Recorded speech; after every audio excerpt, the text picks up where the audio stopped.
before we started acting, but we're all just like waiting for something to happen, I guess. Wow. Oh, it was scary.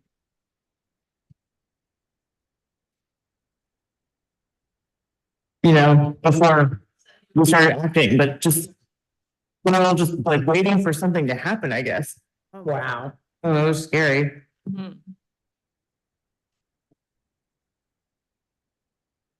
Before we started acting, but we're all just like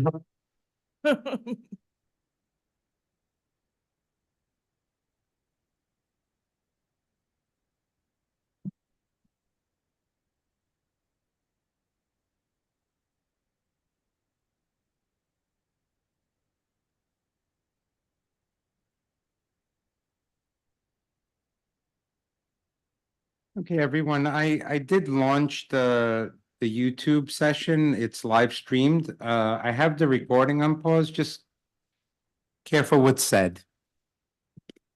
Okay.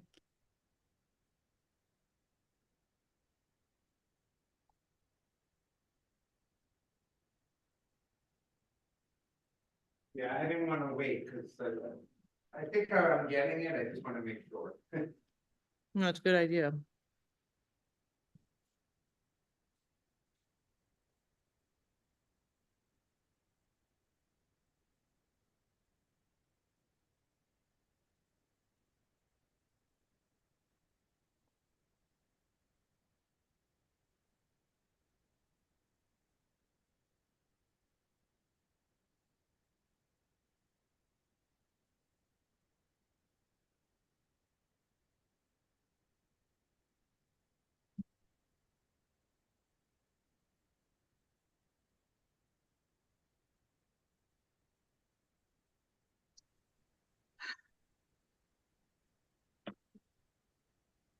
What's happening?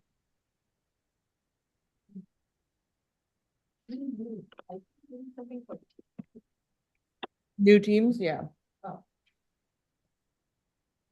It happened, yeah. It's on my desktop here. You have to switch it. Pin the new one. I'm just waiting the room, everyone.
Commissioner Sheta, were you able to use your card this morning? Did he hear me? Nope. Nobody can hear me? I can hear you. Oh, okay. I can't hear him. No, I think the room's muted. No, it's still muted.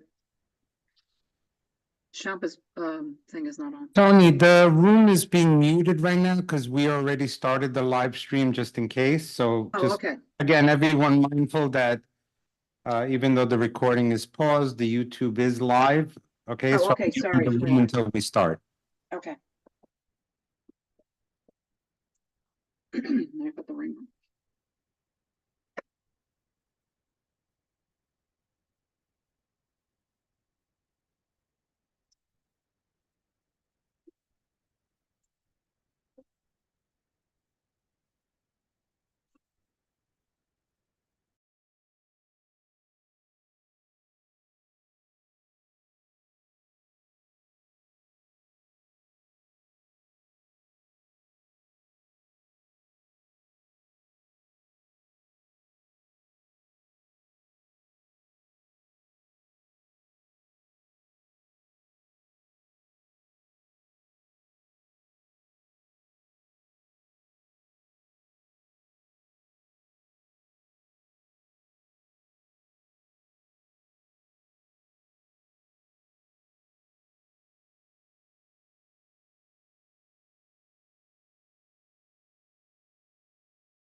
10 o'clock.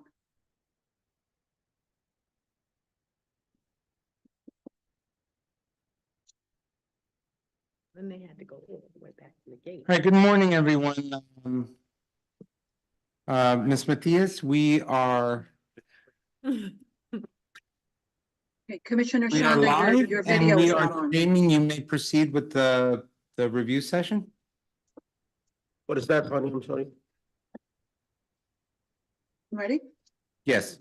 Okay, good morning. This is the New York City Board of Standards and Appeals review session for March 25th, 2024. We'll begin with the deferred items.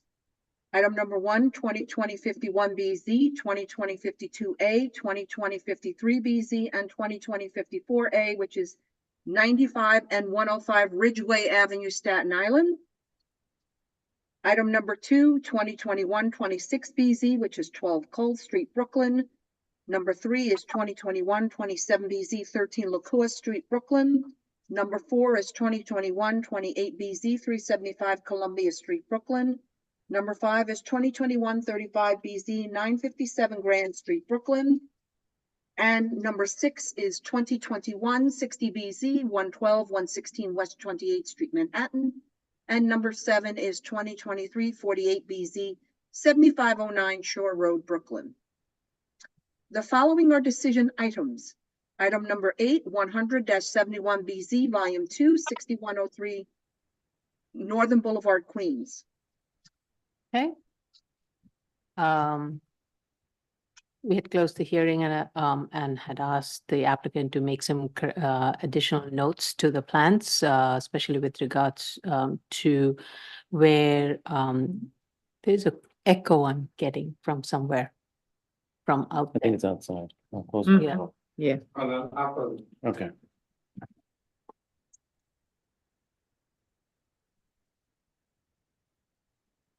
Thank you.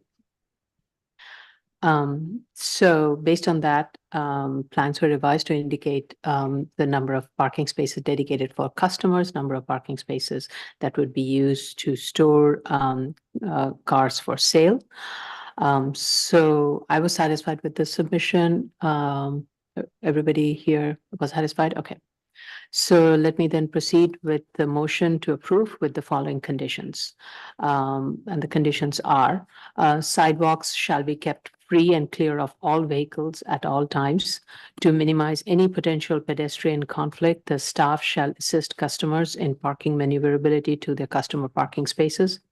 No parking of any vehicles or preparation of cars shall be permitted on the sidewalks or on the asphalt driveway in front of the building and on Northern Boulevard, 61st Street, abutting the site. Landscaping and street tree planting shall conform with the approved plan. And after planting, the landscaping along the residential lot line shall be maintained to maintain a very healthy buffer. 4 customer parking spaces shall, as indicated on the plan, shall be striped and marked as customer parking. All exterior lighting and illuminated and non-illuminated signage shall be oriented towards Northern Boulevard and directed away from the adjacent residential uses. So those are my conditions. If you're all satisfied, I would, you're all satisfied? Okay, I would then make a motion to approve based on those conditions. Chair Shonda, Aye.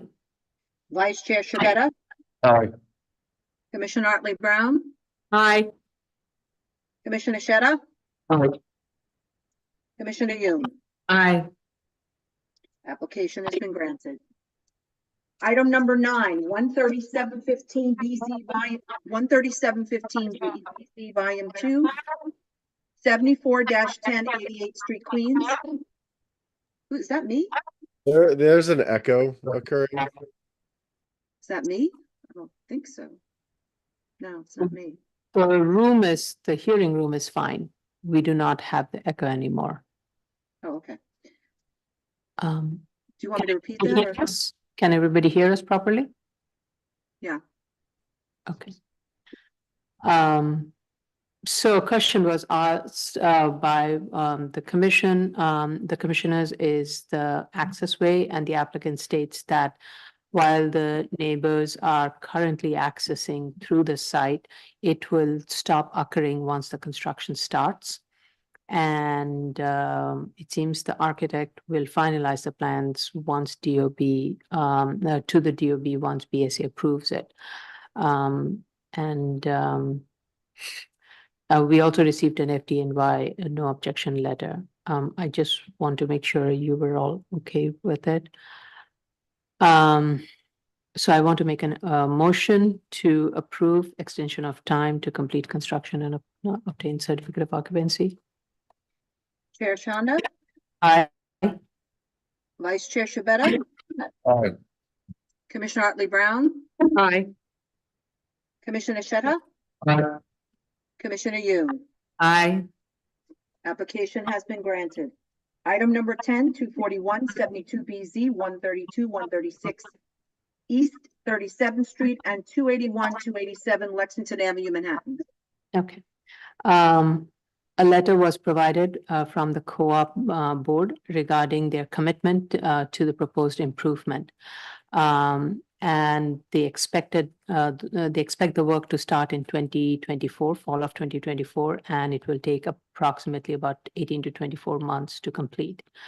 However, I have to say the tone of the letter is a little bit of a concern to me. It seems the budget for some of the necessary work is in place. Other aspects of the project, including lighting, flooring, painting, glass panels, furniture, will be done as budget permits. So if I read that letter, I come to the conclusion that budget is in place to close the arcade area without all the improvements, and the improvements would follow as the budget becomes available. So I do not know if this 18 to 24 month is based on full completion or it is just the immediate closing of it. So I want to caution just the closing of the structure or everything as recommended and directed by the board. So I want to caution the representative and the co-op board not to proceed with only enclosing the space and then drag out the rest of the improvements beyond 24 months. The building has benefited from this excess floor area for decades, and this is the least the co-op can do in return for a poorly designed space. And the site improvement progress, in this case, I want this to be monitored closely, and if not completed within 36 months, the co-op board says 18 to 24. I would say within 64 months, if it is not completed, board has the right to call it in for compliance. And as you know, this is an application to amend the hours of operation for the arcade. Prior, it was 24/7. It's been now reduced to the hours that are very typical of a privately owned public space requirement as in the zoning resolution. So motion to grant. Chair Shanda, Aye. Vice Chair Shabeta, Aye. Commissioner Otley Brown, Aye. Commissioner Sheta, Aye. Commissioner Yoon. Aye. Application has been granted. Item number 11, 25698BZ, Volume 2, 21914 Merrick Boulevard, Queens. Okay. So we did receive the community board recommendation to approve it with one condition, and the condition being that the parking lot be repaved. Plans also have been revised regarding the signage. The applicant has clarified that the existing signage was approved pursuant to C8 regulation, which, as we know, allows more larger illuminated signage, and the existing illuminated signage, while is less than what is permitted in C8, it is more than the current regulation that was mapped recently as a C2.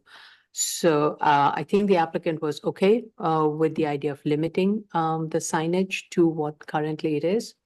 So I am, and since this is an application for a 25-year extension of term, I do think it is appropriate to consider the repaving of the parking lot because while it may be in decent condition immediately, it needs to be repaved in sometime in the near future. So I therefore am going to factor that into my recommendation conditions. If you're all okay with that? Okay, so I then make a motion to approve with the following conditions: that the parking lot shall be repaved and maintained, and the signage shall be limited to as per the approved plan. Motion to approve? Chair Shanda, Aye. Vice Chair Shabeta, Aye. Commissioner Otley Brown, Aye. Commissioner Sheta, Aye. Commissioner Yoon. Aye. Application has been granted. Item number 12, 80248 BZ, Volume 3, 1346 Beach Channel Drive, Queens. Okay.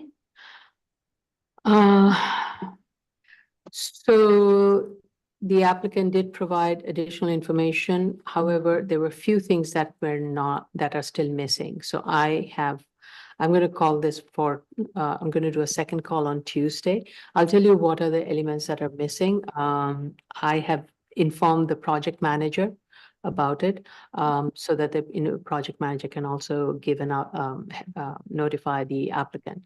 So thus far, what has been provided is violation information has been provided. There aren't any open violation. Photos of the site conditions have been provided because we were concerned about the clearance of the pathway and the driveway from the clothing bin and the ice box. And also the photos of the hand car wash machine has been provided and the hours of operations of the hand car wash, which is from 7 a.m. to 7 p.m. And the clothing bin pickup time also has been provided. Lumen plan also has been provided. However, we did want a community board letter of recommendations, and our project manager did reach out. And there is, I think, some technical difficulty the community board is having in providing that information to us. So while we know the community board from the applicant, the community board is approved it, I just want to make sure, is it a clean approval or is it an approval with some conditions? And we need to understand what those would be if there are any. And the compliance chart that has been provided is not in the format that the board approves, especially, at the end, it lists a bunch of conditions. And I do not know if those are the conditions that the applicant is expecting to continue in the future, or those are the conditions from prior board that needs to be complied with and have not been. So, we clearly gave us, I hope we gave a sample compliance chart, and that compliance chart should be used for the applicant to fill up the information. Notes regarding the drainage, as the board has provided, the language has not been provided. That needs to be included in the plan. Also, the width of the ped pathway in front of the parking area accessing the building. I had asked that note, that dimension be provided in the plan. That has not been provided. So these are very simple fixes. It can be done between now and close of business today, and we can then second call it for Tuesday. So please reach out to the applicant immediately and let them know of this matter and have them address it before the end of the day so that we can vote on it. Are there any other feedbacks? I want to say that I spoke to the project manager regarding the two things, highlighting the changes to the site plan and the note regarding the drainage. Okay, He told me that he already reached out to Got the applicant. He did, great. yeah, but the applicant apparently didn't get Wonderful. back to him. Yeah. Okay, wonderful. So, but it never hurts to kind of remind them that we want this before the close of the day. And these are very simple fixes, and we can then call it for vote tomorrow. First, it would be the first item. Or if the applicant needs a little bit more time, we can call it towards the end of the day also. So I'm flexible with that. Okay. Okay. Okay, you're still hearing an echo because one of the applicants emailed me and said that I'm echoing and they're difficult to hear me. Yes, you're still echoing, Ms. Matias. Yeah, you're still hearing, you had trouble? Yeah, Ms. Matias, it sounds like it's emanating from your computer. I don't know. It sounds better now. Yeah, it Does sounds. it? Yeah. Okay, I don't know what's going on. Okay. So the next item is item number 13, 2023. No, it's back again, 19A, 10727, 133rd Street, 155th, I'm sorry, 155th Street, Queens. So this is a common law vesting application. We did receive a community board recommendation. And I don't think we had any outstanding items that the applicant needed to submit. So I then make a motion to approve. Chair Shonda, Aye. Vice Chair Shabeta, Aye. Commissioner Otley Brown, Aye. Commissioner Sheta, Aye. Commissioner Yoon. Aye. Application's been granted. Item number 14, 2021, 85 BZ, 2310 Atlantic Avenue, Brooklyn. So the trailer has been removed. We did receive the photos. I really want to thank the applicant and its team for correcting all the past mistakes. And they have shown the want to keep the site in compliance, and I hope that continues going forward. And the plans also have been revised to add a note regarding the spray booth. So I want to then make a motion.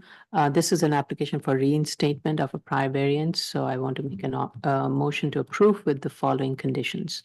That the existing spray booth shall be legalized within 18 months from the time of this grant. No parking shall be permitted on the sidewalk.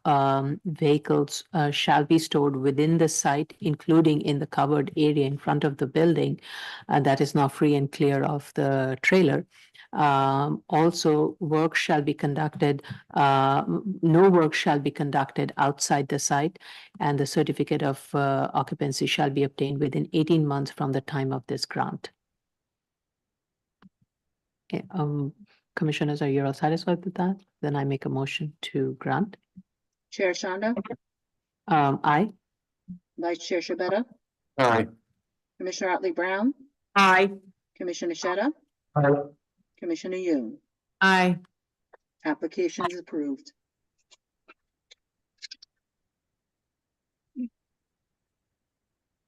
Item number 15, 2023, 47 BZ, 8009 Harborview Terrace, Brooklyn. Okay. We received a revised plan with the information that was requested and additional information. So I was satisfied with all the additional information. I then make a motion to approve. Chair Shonda, Aye. Vice Chair Shabeta, Aye. Commissioner Otley Brown, Aye. Commissioner Sheta, Aye. Commissioner Yoon. Aye. Application's been granted. Item number 16, 2023, 70 BZ, 21524 24th Avenue, Queens. Okay, so we did receive the approved fire apparatus access roadway plan. It is now part of the BSA approved plan set. And we also received a letter of support from the owner. So I then make a motion to approve with the condition that the building and the site complies with the stated fire department conditions as stated in the fire department letter, March 14th, 2023 letter, and FD-001.01 approved plan dated 11/07/22. Chair Shonda, Aye. Vice Chair Shabeta, Aye. Commissioner Otley Brown, Aye. Commissioner Sheta, Aye. Commissioner Yoon. Aye. Application has been granted.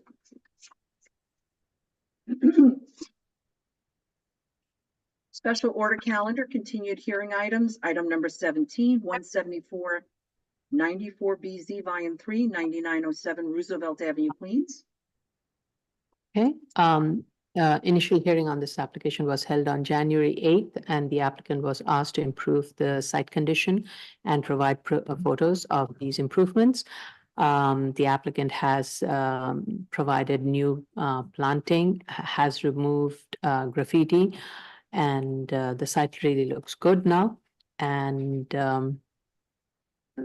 this especially along the frontage of 39th Avenue, so the planting that's been made, it is it hopefully will grow healthily and would be able to provide a nice buffer, green buffer along that frontage. And the existing fence has been repaired, opaque slats have been repaired. So I'm satisfied with this improvement, and I hope the owner, who has been very diligent and responsive to the board's comments and has been monitoring the site, continues to do so and keeps it in good conditions. I was overall satisfied with this application. Vice Chair Shibeta. I was also satisfied with this application. I have no further comments. Thank you. Commissioner Otley Brown. I am satisfied and I have no further comments. Thank you. Commissioner Sheta. I did address my two comments from the last hearing. One of them was regarding the lighting. They provided explanations and notes on the plans, and also the photos for the perimeter. They provided photos, and I see the landscape and the site is in better condition. So I'm satisfied with the application. Okay. Thank you. Commissioner, you. Thank you. Last hearing, I asked for a clarification on the signage analysis, not, because everything states that they're permitted to have 286.68 square feet according to zoning, but that's not true. They're grandfathered from a previous approval from the 30s, and the zoning currently only allows 150 square feet. So just for the sake of clarity and accuracy, I'd like for EP03 and the statement of facts to be revised so that that is clear. So that the max permitted signage is based on the prior approval and the current zoning. That was the only thing I had last hearing, same thing I had this hearing. Otherwise satisfied. Thank you. Okay.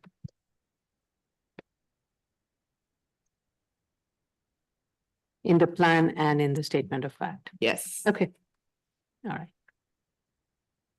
Move on. Yes.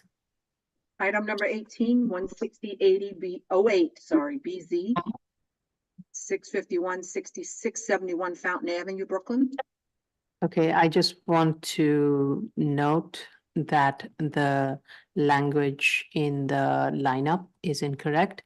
The lineup information should read as follows. It is an extension of term of a previously approved variance permitting commercial storage of motor vehicles / buses, use group 16C, with accessory fuel storage and motor vehicle sales and repairs, use group 16B, which expired on July 13, 2013. Amendment to eliminate the accessory fuel storage and motor vehicle sales and repair use, permitting only commercial storage of motor vehicles / buses, use group 16C, and extension of time to obtain a certificate of occupancy, which expired on January 13th, 2012, and waiver of board's rules of practices and procedure. So the initial application was submitted in 2022 to extend the term and amend the variance to facilitate a last mile vehicle storage facility, which now has been revised to only an extension of term and for a continued use of the subject site as a bus storage facility that was previously approved by prior boards. So the applicant has provided a revised statement of fact, and a one-page plan has been provided. So based on prior conditions of the grants, the applicant states the number of bus will be limited to 125 at this site, with 20 employee spaces for parking spaces. And the activities will be limited to only storage, dispatching of buses, and minor repairs. And the hours of operations would be from Monday to Friday, 6 a.m. to 7:15 p.m. and Saturday, Sunday, 8 a.m. to 4 p.m. So I have some questions. Also the statement says the metal repair structure will be demolished. I want to know which one. We never got an interior shot of the photo of the entire site to get an idea of where what lies and what needs to be removed. And the interior site condition also is not at all known to us. the timeline by when it will be demolished and who will be demolishing it. In addition to prior conditions, a two-story Euclid Avenue shed has been removed, and the curb cuts on Euclid, Wortman, Stanley avenues were removed also. So again, since much time has gone by since 2022, it would be very helpful if the applicant provides photographs associated with all the conditions that were required and how those have been met. I did, Madam Chair, ask the applicant for recent photos, Thank you. but I don't think he was able to provide it yet. Okay, thank you. So with regards to the site plan, the proposed site plan, as the applicant probably knows by now, is very low on information compared to what board requires for SOC cases for extension of term. So the applicant needs to provide elevation, material, lumen, lighting fixture, and their locations, signage if being proposed. So with that, that means signage analysis, construction type of the shed, its floor area, height, floor plan. Need the plan, the plan needs to show how 125 buses will be accommodated, and plus the number of 20 employees. So indicate the designated spaces on the plans for buses, and 125 bus, basically just lay out 125 buses on that site, show the maneuverability plan within the site, and provide the width of the curb cuts. All these are being asked to understand the proposed operation and whether it will have an impact on the neighborhood context, and assess if prior conditions are still applicable or need modification based on the proposed use and the current neighborhood character. Now, I looked through my earlier notes regarding site conditions and improvements that should be done. First of all, the existing fence, I had stated this, it seems to be extending outside the property line. So the applicant needs to provide a survey and revise the site plan accordingly. The existing fence needs to be removed and replaced with new fence located within the property line. Based on the Google Street View, the fence, portions of the fence is collapsing, and it is a safety hazard. And I would say the interior condition of the site is a safety hazard and health hazard. And until and when a new occupant has been identified, it is the responsibility of the property owner to maintain the site and not be a nuisance to the neighborhood. So I do not understand why the owner is failing to maintain the site in a proper condition. It should not rely on a tenant to have to maintain the site.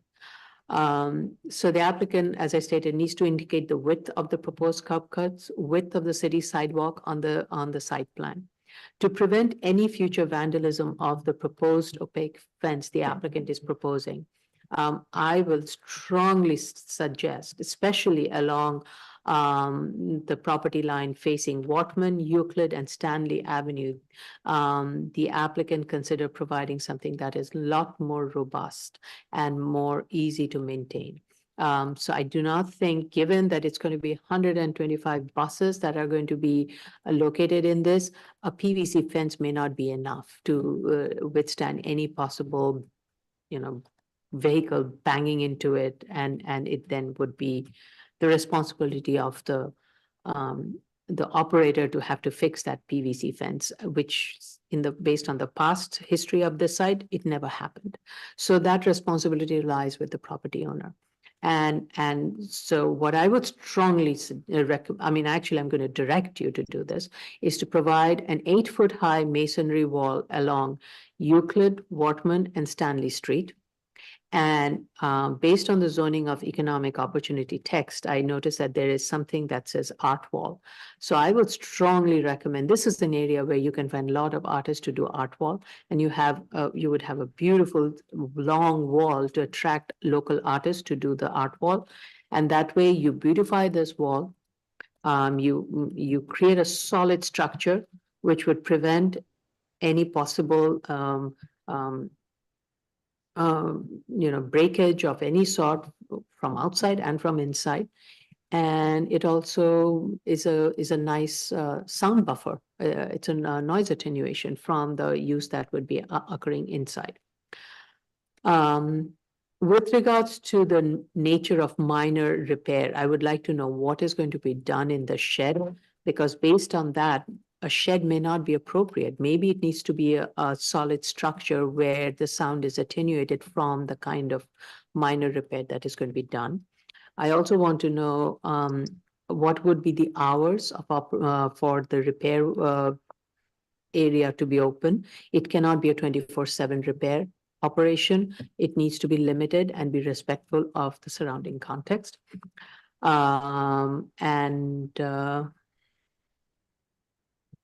So going back to the most important factor, which I thought was problematic with the prior use, is a separation of the responsibility. The owner only seems to be wanting to rent out a space, lease the space to an operator, and it becomes the operator's responsibility to build out the space and maintain the space. I don't know who the new operator is going to be, but I am concerned about the owner's lack of engagement on this site. And so the site needs a lot of improvements, and these improvements, a lot of it, like I said, the fence is in bad shape. It's an eyesore. It's a hazard. Those are the responsibility of the property owner, not the there isn't any operators. It is the responsibility of the property owner. So the property owner needs to provide that. And I want the applicant to clarify if a new owner has been identified for the use, what agreements have been made, if any, and who is responsible for improving and maintaining the site all throughout the operation. And I have to say, given the past history of this site, I am not at all inclined to consider a very long-term lease on this site, unless the applicant can convince me that these improvements are going to be done. And if they start doing those improvements now, we have been talking about it for a long time and nothing has happened. So, you know, I need that assurance for me to reconsider a longer term. Right now, I think a short term should be the way for us to go to make sure that the site is complying with what the board had asked. And then should it be operating in the manner the board had asked, we may consider a longer term. Those are my thoughts on this, Vice Chair Shibeta. Thank you, Chair. I'm just going to clarify. I think you may have used misspoke for a moment. We're not considering a long-term grant. They can lease for however long as they want. Sorry, thank you. But they're going to have to come back so we can ensure that the community's needs are being addressed. I have nothing further. Thank you for that clarification. Yes, it's a term, not the lease. Right. Yeah. Commissioner Otley Brown. Chair, I agree with you that the fencing should not be PVC or corrugated metal because those deteriorate rather quickly, and also they could fall victim to buses that bounce into them and they'll end up buckling or breaking and they won't get fixed. Also, I don't think that they would be an appropriate buffer for residential given the use. So I agree with you that a masonry wall 8 feet tall is a great solution on the frontages that face residential. And also, I think this should be sent back out to the community board because the use is different than the use that we started this application with. Even though it is going back to the original use, I think it should be aired at the community board so they have an idea of what's going on in this site.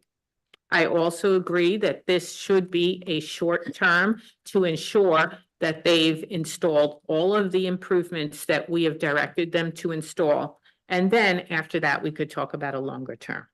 Okay. I agree with you with regards to the community board. Yes, there has been a change in the use, so it should go back to the community board. Yeah. Commissioner Sheta.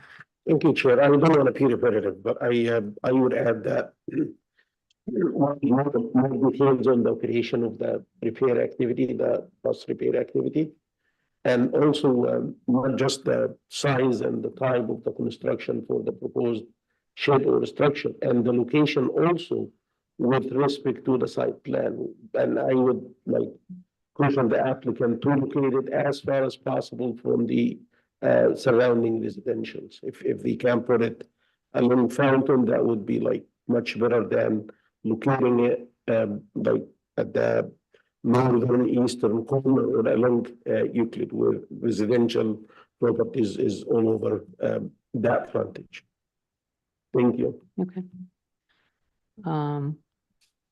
I kind of thought of that and then I felt maybe having more of the bus parking away from the residence might be a better option because then you minimize the maneuverability and all the noise that can generate from that. So I was thinking along that, but it can go either way. But if you put the masonry wall, that can minimize a lot of the, That's Nice. true. That's, Yeah. and in addition, that I do not anticipate that structure to be like very large. It should be, if I'm looking at that, probably the existing one.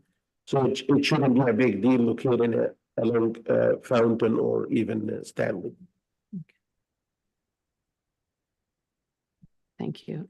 Commissioner Yoon.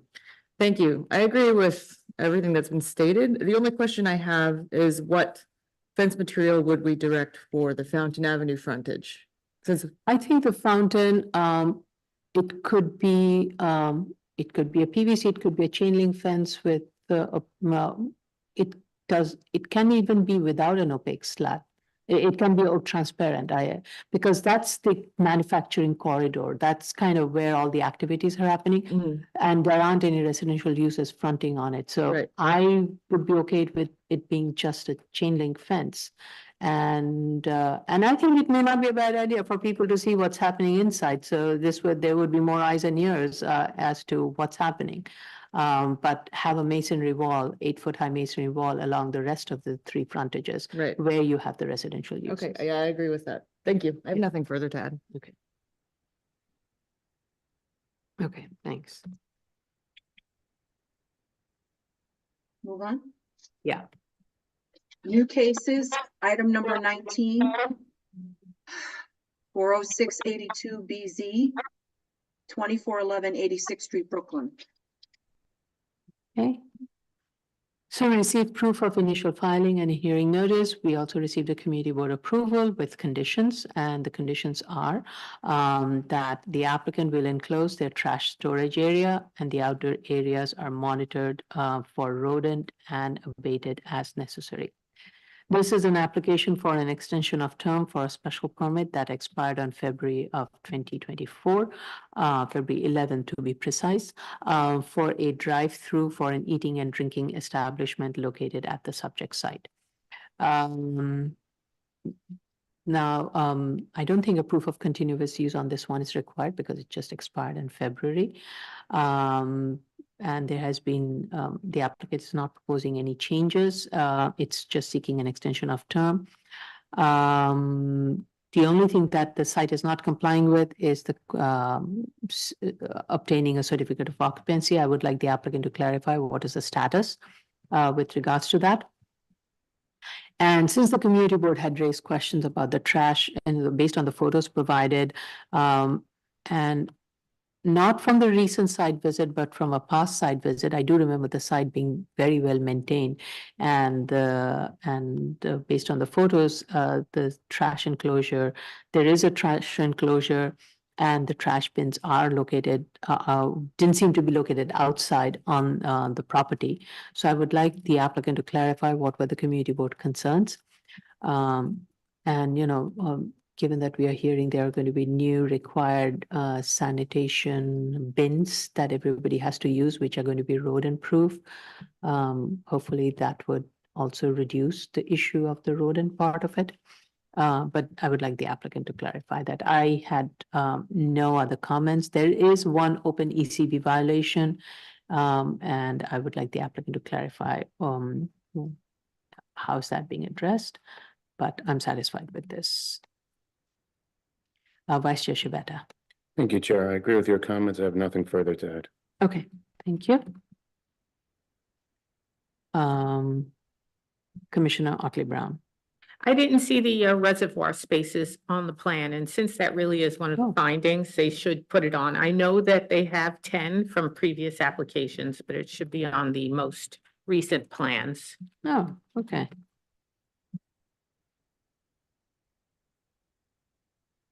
Okay, thank you. Commissioner Sheta. Thank you, Chair. I want to ask them whether there is any complaints from the neighbors, especially regarding noise. Okay. Commissioner Yoon? Thank you. I had the same questions about the status of the CO since we had recently extended their period of time to obtain the CO. And the most recent one they submitted is from 2014. I had the same question about the community board and the trash area. And just a typo in the statement of facts lists C12 in the second paragraph, and it should be C13. Otherwise, Good catch. nothing further. It's a typo on statement of facts, Yes. right? Yeah. Okay, thank you. Next item, 489-82BZ, 2025 Atlantic Avenue, Brooklyn. Okay, we received proof of filing, of initial filing and hearing notices. We have not received a community board recommendation on this yet. This is an application for an extension of term for a previously approved special permit which expired on February 1st, 2023, and an amendment to the interior space and waiver of board's rules of practice and procedure. This is a fairly large site which was granted for, I think, food preparation. And it has been in operation before it was a car-related use, and then it was modified to be a food production. And since 60s, it's been operating as such. So the applicant does need to provide a proof of continuous use since it's expired in 2023.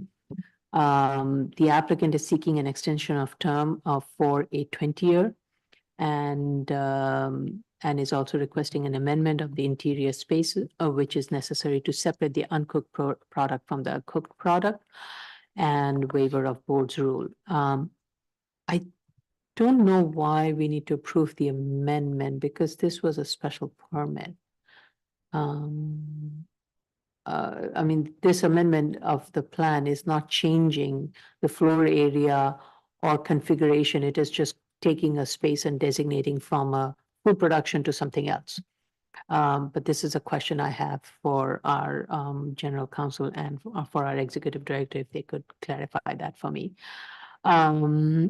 With regards to the compliance chart, the applicant needs to also provide a prior BSA resolution. So in the compliance chart, there is a one of the conditions was that landscaping be provided and street tree be provided. Now, the plan that was submitted, there's only one sheet that has been just repeated. I mean, I just saw one sheet, a copy of one sheet several times in the folder. I did not see the complete set of plans, so it is very difficult for me to assess what the landscaping requirements were and how that is being met. So the applicant needs to provide the complete set of the previously approved plan and indicate where the landscaping was required and how that is being met through photographs and the street tree that the applicant is referring to.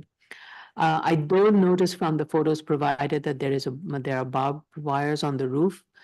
Those should be removed. I mean, we nowadays use video cameras and others to monitor the site. So please look into that. And the applicant states that there is no change being proposed with regards to the signage. However, since the previous approved plan did not include any signage information, it is difficult for me to determine that. So a complete set is needed. There are a lot of open DOB violations which are related to boiler and benchmarking. And the applicant did indicate that some of these violations are being addressed. I did not have any other concern with this request, but I do need the application information to be completed and to make sure the site is complying with the prior conditions. Vice Chair Shibeta. Thank you, Chair. Nothing further from me. Okay. Commissioner Otley Brown. I have no additional questions. Okay. Commissioner Shetta. Just noted that the description in our calendar, it says it's a variance. So we need to correct that. Oh. Hmm. It should, I think it says. What is Says the variance. zoning? Well, actually, no, it shouldn't be a variance because it is, that's currently the zoning district is R5. So a use of this nature would not be permitted in a residential district, even the car use. Right. So the applicant can clarify at the hearing if this was a variance or a special permit. And more importantly, or maybe there was a variance with a special permit. So that wasn't clear because we do not have the prior board resolutions. So those need to be clarified. Okay, I do have two additional points. The first one, I need them to add some like description to the building size, floor area in the statement of facts. I couldn't see that in the statement. And second, I'm not sure if we need to get FDNY input on the layout change. I don't think so. I mean, the layout change, I actually compared it to the space that was previously and it's the same. It's just, pretty much, yeah. Labeled different. it's the label differently. So it needs to meet all the requirements. Pum, pum, pum, pum. Okay. Any other questions? No, thank you. Commissioner Yoon? Thank you. I had the same question about signage and what was previously approved because I didn't have any plans to show what had been approved. I will say that the current signage calculations are based on the entire canopy area as opposed to just the actual signs, which makes it inflated. And so it seems like there's a lot more signage than there actually is existing on the site. So we need both the prior approval of signage plus, I think, revised calculations based on the actual dimensions of the signs, not the whole canopy on which the signs are mounted on.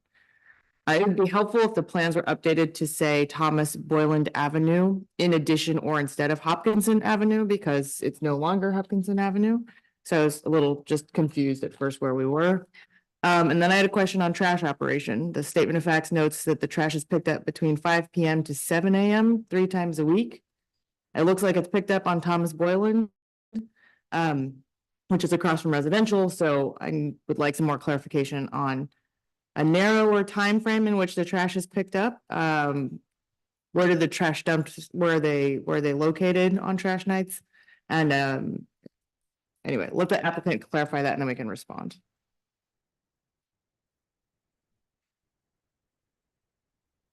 Okay. I think given that this is a facility that that is related to food manufacturing,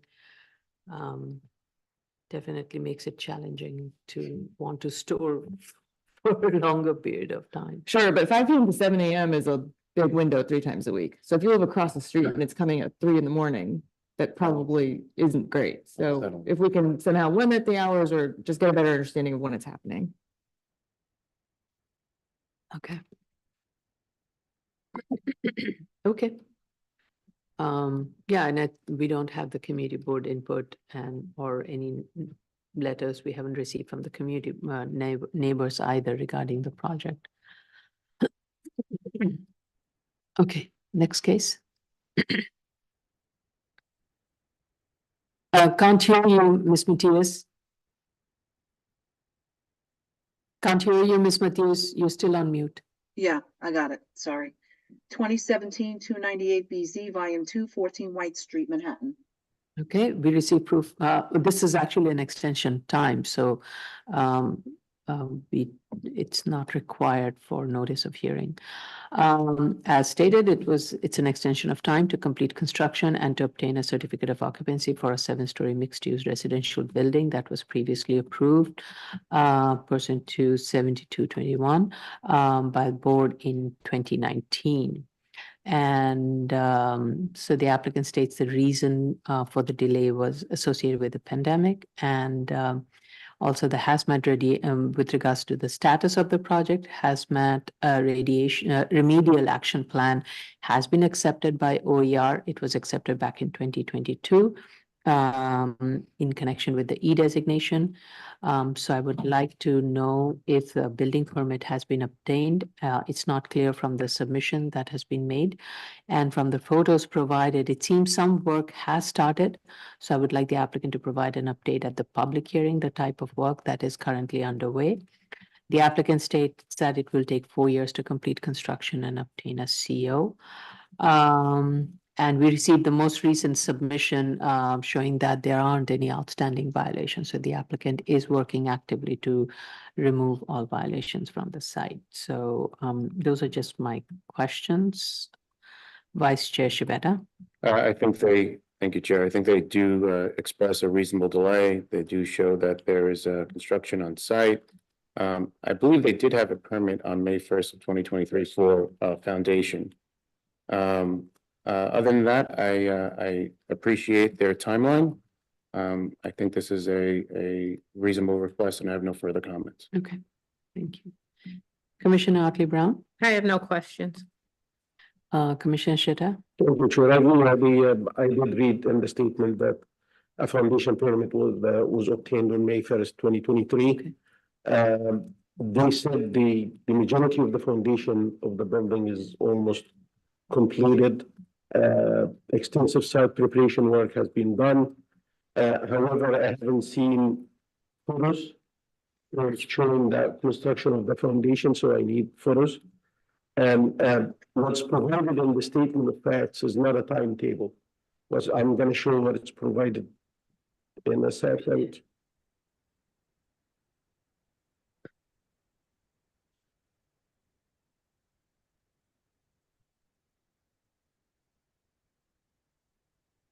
Yeah, this is what's provided, and this is a, We can't I see. don't see anything. give me one There second. we go. This is, no. That's a compliance chart. This, This is the work. Okay. list for the activities.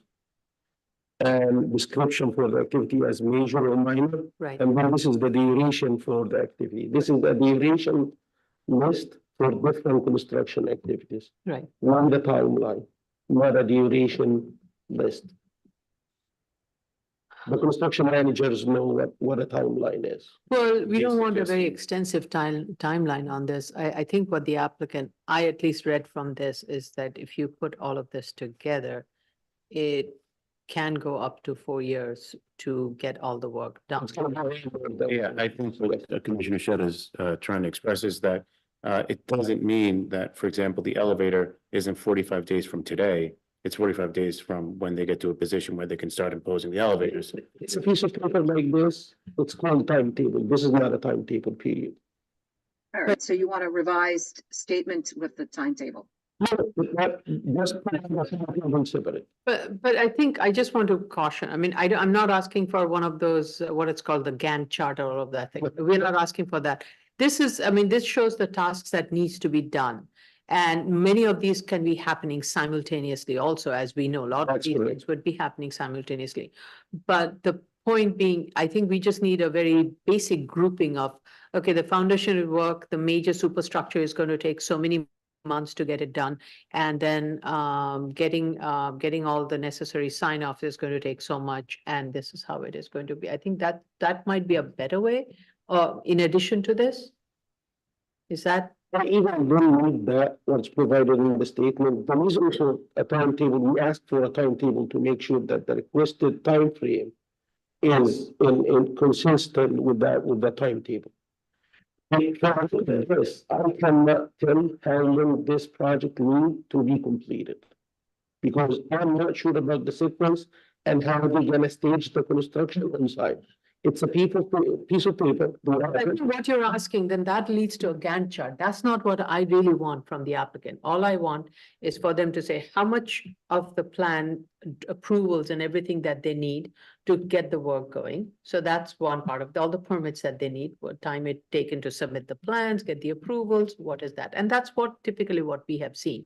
Then how much will it take to start the construction and complete the construction?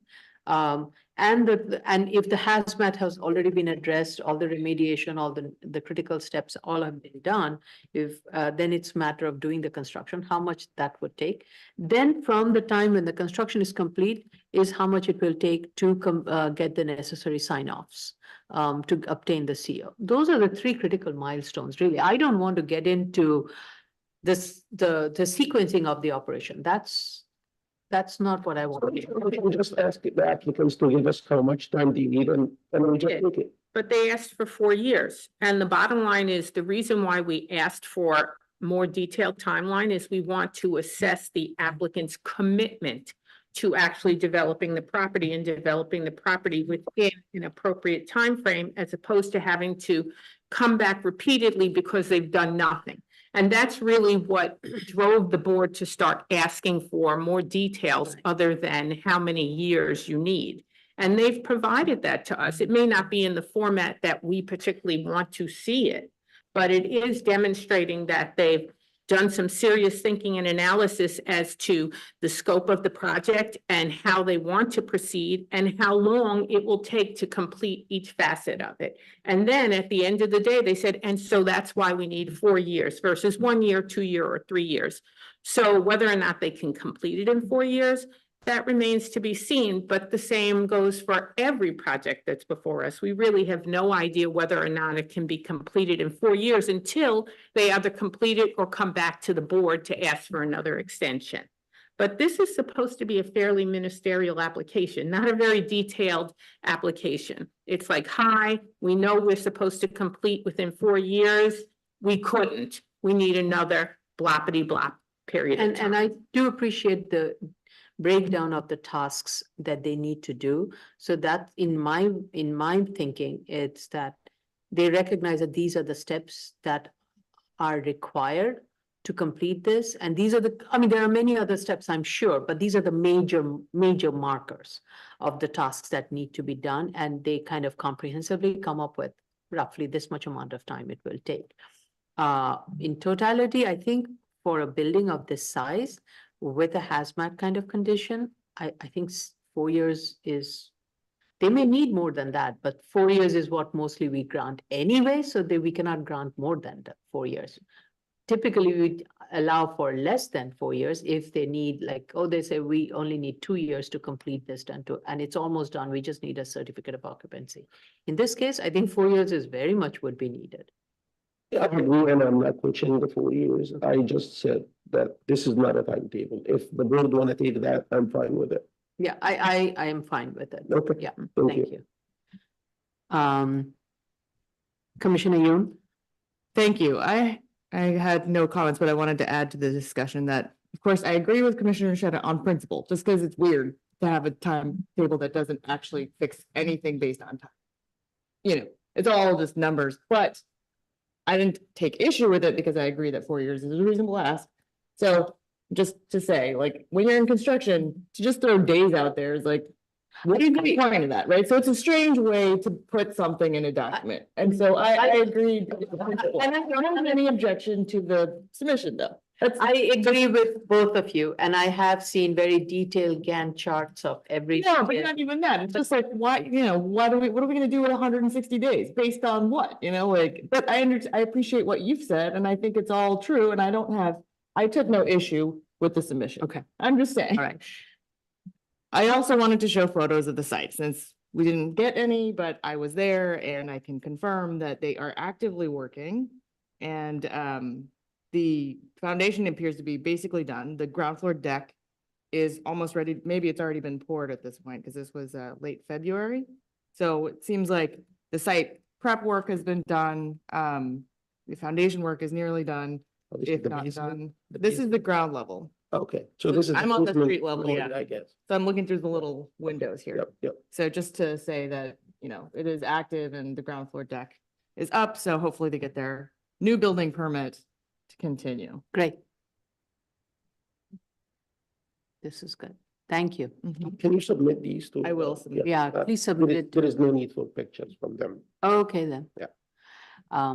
You know, this is also a site that is abutting the train line, so coordination with the MTA and others, we do not know. So 4 years is definitely a reasonable ask. Okay. All right, Move on. yes. Is everybody okay? Do we want to take a break or just No, move on? No, Okay, but all right, let's move on. Okay, continue, appeals calendar, continued hearing items, 22, 2022, 89A and 2022, 90A, 6110 and 6112 Menahan Street, Queens. Hopefully I pronounced that correctly. Okay, so at the initial hearing of January 22nd, fire department had asked for a note to be added to the plan. I did not see a plan to that effect, and I recently just saw a note from the project manager stating that, very recent as of this morning, that reason, that note, the condition that fire department wanted cannot be accommodated because the distance between the lot line and the building is less than the required distance the fire department wanted, which is a 9-foot distance. So the applicant, I believe, would be giving us more update at the public hearing, and based on that, we need to know how fire department would want to provide a response. I don't think from our end there were any other issues. It was really making sure all the drainage plan, other requirements were consistent with what was approved and was incorporated into the plan, and other agencies had signed off on it. I don't think we have still all the responses. We do not have a DOT response, and I don't think we DEP had some conditions, but I think that's been going back and forth. But the fire department one needs to be resolved also. Let me go around the table, sorry, Vice Chair Shibata. Thank you, Chair. No comments. Okay, Commissioner Otley Brown, No comments. okay, Commissioner Sheta, thank you, Chair. Nothing further from me. okay. Commissioner Yoon, No comments, thank you. okay.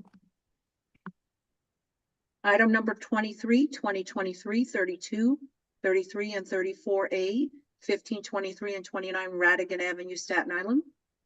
Okay, following up on from the initial hearing that was held on January 22nd, the applicant has made its submission in response to those comments that were raised. We still need all the sign-offs from other agencies, so that is outstanding, including fire department and DOT. I think we got a DOT waiver. Oh, we got a DOT waiver? Okay, Also, the initial hearing was in November and the second hearing was in January. oh, I'm sorry. Sorry, thank you for that I believe we got correction. plans on Friday with the revised plans on Friday with DOT and DP comments Oh, implemented on them. That's Oh. not Tracy. okay, actually, would it be Tracy or would it be Jeline? Yeah, I It's think Jalene's. it's Jalene's Oh. case, yeah. Her hand is up, Jalene. Yes, go ahead, Jeline. Hi, yeah, they're still working with DEP. They did revise plans as per DEP comments.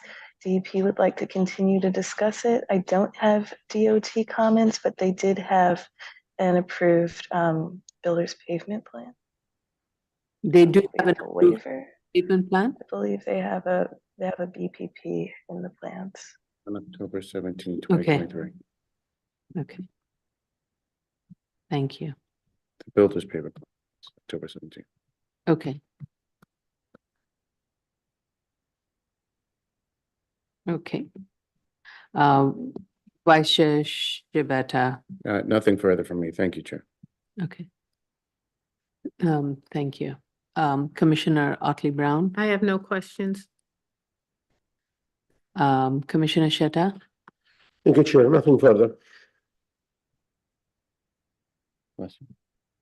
Bless you. excuse me, sorry. Commissioner Yoon, I'm sorry if I missed this, but is FDNY, have they responded? We talked about that in January. and- no, Okay. Yeah, I didn't Yeah. see anything in the file from FDNY, so that is also still pending. Thank you. okay. I had nothing further. Okay, thank you. Move on. Okay, yes. New cases on the appeals calendar, 2023-66A, 25 Chester Avenue, Staten Island. We are still waiting for fire department and DOT sign off. Okay, we did receive a proof of initial filing and hearing notice. Community board has disapproved this application, and according to the land use report, the land use committee report, it stated that it did not feel that the land use committee did not feel that there was a hardship present, and that there were alternative options to the relief sought. So per DOB objection, this is, I'm just stating what DOB objection states, lack of a better way to put it, because we don't see this very often. No permit can be issued for the private sanitary disposal system proposed within the bed of a final map street pursuant to GCL 35, and thus a waiver of GCL 35 is required to build an as-of-right single-family attached home. So this is a corner lot and has frontage on Colon Avenue and Chester Avenue, and the property extends into the bed of the mapped but unbuilt portion of the street. And the survey that was done shows that there aren't any existing sewers along either on Colon or on Chester. And however, there is an amended drainage plan from 2003, which shows that there would be storm sewer and or sanitary in these abutting streets. So the applicant is proposing this the leach field of the septic tank, which would be located partially on the bed of the two mapped but unbuilt portion of the streets. And so I have following questions. Community Board's land use committee stated that there are alternate options. So I would like to know what really were Community Board concerns. Regarding the minimum 20-foot distance from the sanitary system that is required as stated in the statement of facts, I would like the applicant to provide the applicable regulation sections that guiding these locations. And I also would like to know if could the leaching field have been provided along the northwest lot line while maintaining the existing building footprint and configuration and maintaining the 20-foot distance. Are there other regulatory controls of the special district that would prevent the placement of the leaching field within the site? So I would like the applicant to clarify if the 2003 amended drainage plan has been implemented. So those are my questions. The board saw the DEP letter, correct? You saw the DEP letter, correct? He has no objection. That's right. We do not have any letter from DOT. I don't know if a fire department letter is needed on this one. I did ask John, I'm sorry, Chief Daly for it. Okay, all right. Commissioner Vice Chair Shibata, I'm sorry. Thank you, Chair. I just, my only comment is, it's towards the community board that this is a GCL 35, and we're very limited in scope on GCL 35s to what to what an applicant would need to have one approved. So I just referenced that they review that section, and I have no further comment. Okay. Commissioner Otley Brown. I have no questions. Okay. Okay, Commissioner Sheta. Thank you, Chair. They describe the site as non-flood zone. However, they haven't submitted a FEMA map. So I'm asking them to either submit a FEMA map or give us an index that shows that there is no FEMA I issue. thought I saw a flood zone. It's on the. It is outside the flood zone map. I did see it very clearly. I haven't seen that. Hold on. It is outside the flood zone map. Okay.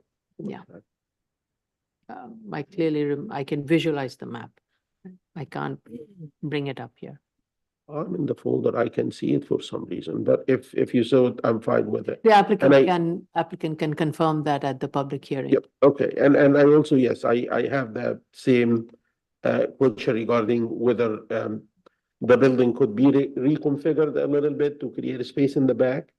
And leachate or the septic field could be redesigned. Septic field is kind of like a structure to infiltrate water. Yeah. Down to the ground, so it works with the area. So the requirement, the demand is a specific square footage for that septic field. So my point is, if they can put it all the way in the back and make it narrower so they can keep a good distance from the building, satisfy the requirements, which is they say 20 feet, and lengthen it a little bit. So instead of, I believe the size right now is about 10 feet wide, and the total square footage, it's about 10 by 50. And the total square footage is about 450 square feet. If they can make it narrower, instead of 10, let's say 7, and put it all the way in the back at the lot line, and then they don't need that waiver, if that's possible. Okay. Yeah, I think even with the current dimension, I just did a back of the envelope quick thing. Even if you move that current one all the way in the back of the lot line, you still can maintain the 20 foot from the building. If they put it all the way to the lot line. Yeah. Yes. Yeah. But I'm not sure if in the back there is another lot that's owned by somebody else and they need to, like, in the future, build, and they need to keep that. I don't know. As long as the property is within their, as long as it's within their lot line, right? Yeah. So I don't, these are questions the applicant should clarify. Yep. I don't want to speculate on this too much. Commissioner Yoon? Thank you. I agree. It would be helpful to see the regulations that require these distances. I had no objection to the proposal. And I just want to point out that the site slopes from the north down to the south. And there's about a 3-foot difference in elevation from the northwest corner to the southwest corner. So that way towards the corner, This is 29 here. right? This is 26, goes down to 25 over here. So just, you know, everything flows downhill. So you'd have to dig further, I think. On that, if you were on the. If you other were on the side. higher side in order to get your leach field at a suitable elevation, I think. So that's Okay. for the applicant to clarify, but it is a slightly sloped site. Okay. That's a good point. Okay.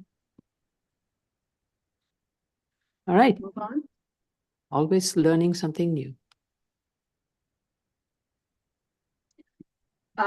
Next item, new cases, appeals calendar, 2023 69A, 25 Water Street, also known as 115 Broad Street, Manhattan.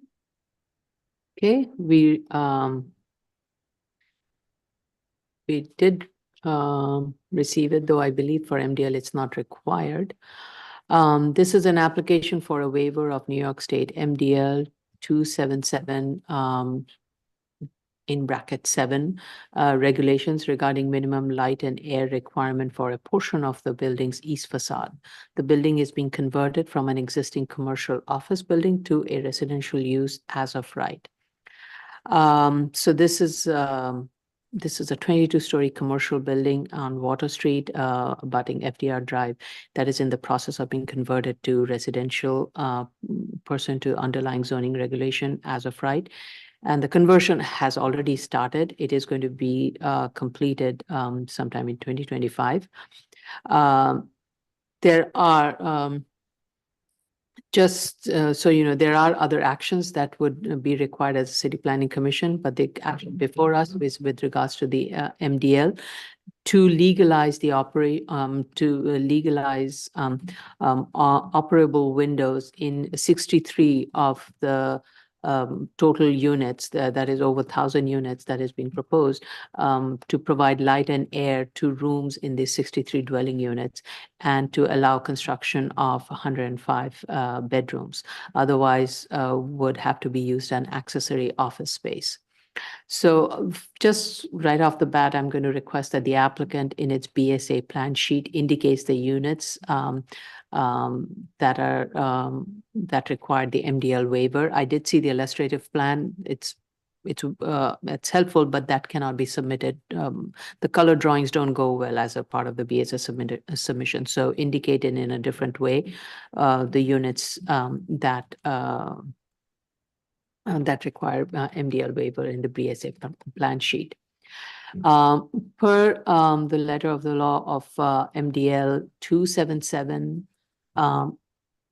7B IA, the east-facing windows of 63 dwelling units face a face of the park instead of a street or a court or a rear yard as required.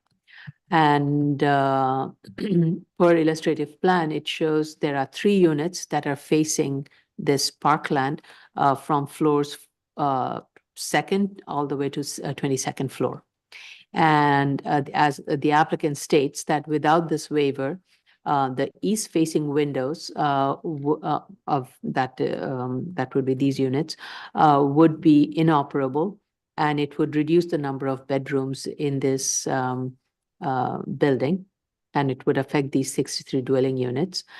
And any alternate use of the space would be an accessory home office space with inoperable windows.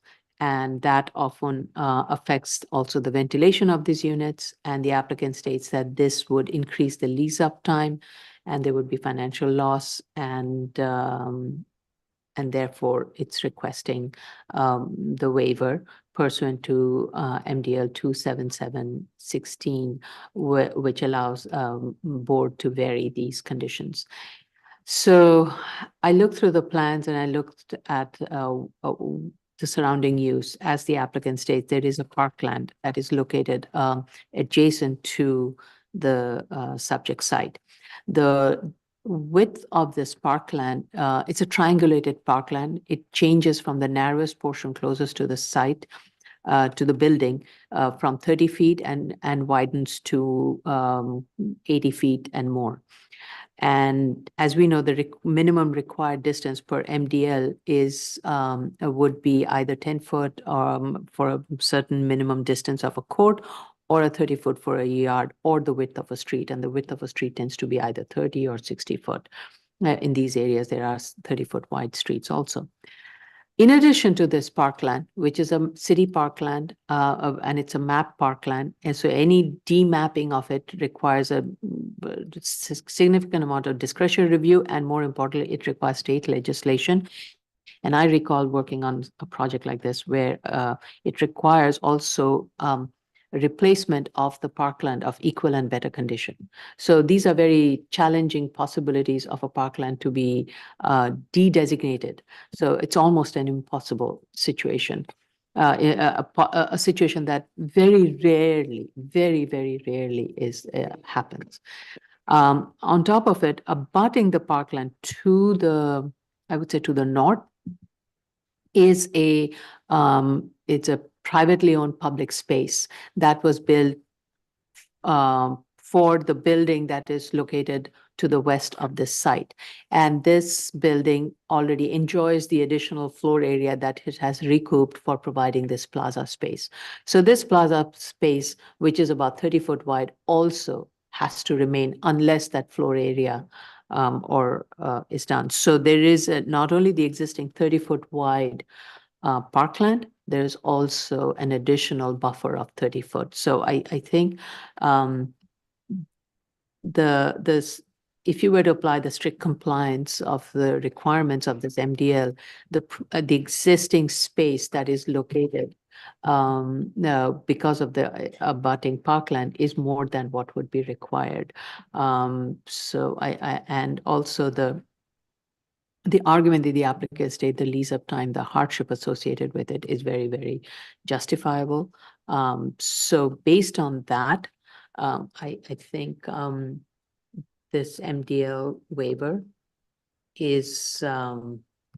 would not affect the bulk of the building, and the spirit and intent of the law would be maintained. and including public health and safety would be preserved and substantial justice would be done with the relief sought. So I was quite satisfied with the information and the application provided, except for that additional note on the plan, because those are the plans that will have to be sent to DOB. Vice Chair Shibeta. Thank you, Chair. I too am satisfied with this application. I find that the spirit of the MDL is met here with with the windows facing the Vietnam Veterans Memorial Plaza. I find that plaza to be sufficiently large to provide for light and air. I have no further comments. Thank you. Commissioner Otley Brown. I thought this was a very thorough application and the request was quite reasonable as was their reasons for requesting it. I have no problem with this application. I'm ready to support it. Okay, great. Thank you. Commissioner Sheta. Thank you, Chair. I want to thank the applicant for that, like the very streamlined documents that were submitted, especially the statement of facts. It was like a dream to read through it. Yes, I did enjoy reading through the statement of facts. And I am supporting the application and I have no further comments. Thank you. Okay, great. Commissioner Yoon. Thank you. I agree. The design clearly meets the intent of light and air provisions of the MDL. The only thing I request is in the illustrative plans, if you can add 23 and 24, sorry, floors 23 and 24, since there is a small volume on the northeast corner, it's indicated on the elevation as part of the waiver that's being requested, but we don't have those illustrative plans in that set. So in addition to the chair's request of adding notes to the full set of plans, please add floors 23 and 24 and indicate those windows that are requesting this waiver in the illustrative plan set. I have nothing further. Thank you. Okay. Thank you. Any other questions or comments? I think that concludes today's review Yeah, session. this is the last case, so this concludes the public review session. Okay, so I'm going to round up the clock to 11. It's 11:22. I'm going to round it to 11:25. So let's take a 10-minute break and we will resume at 11:35.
Yes, we're about to begin.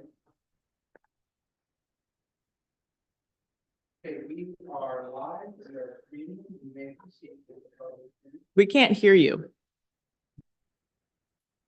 We are live, we are streaming, we may proceed with the public hearing, Ms. Matthias.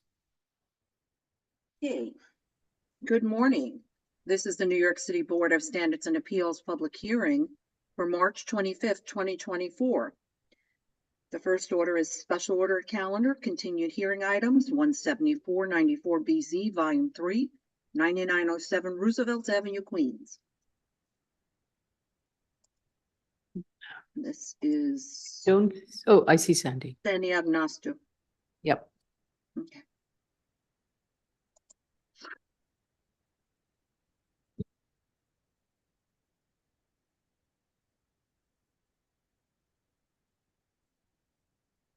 Is she in the room? Yes, there she is. Madam Chair, your video is not on. Oh, sorry.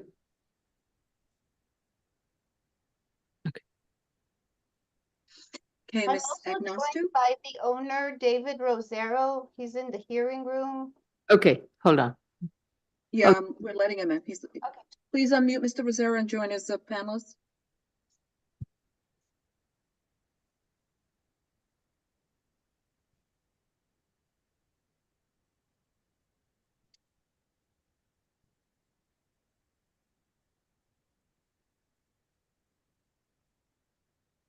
Mr. Rosero?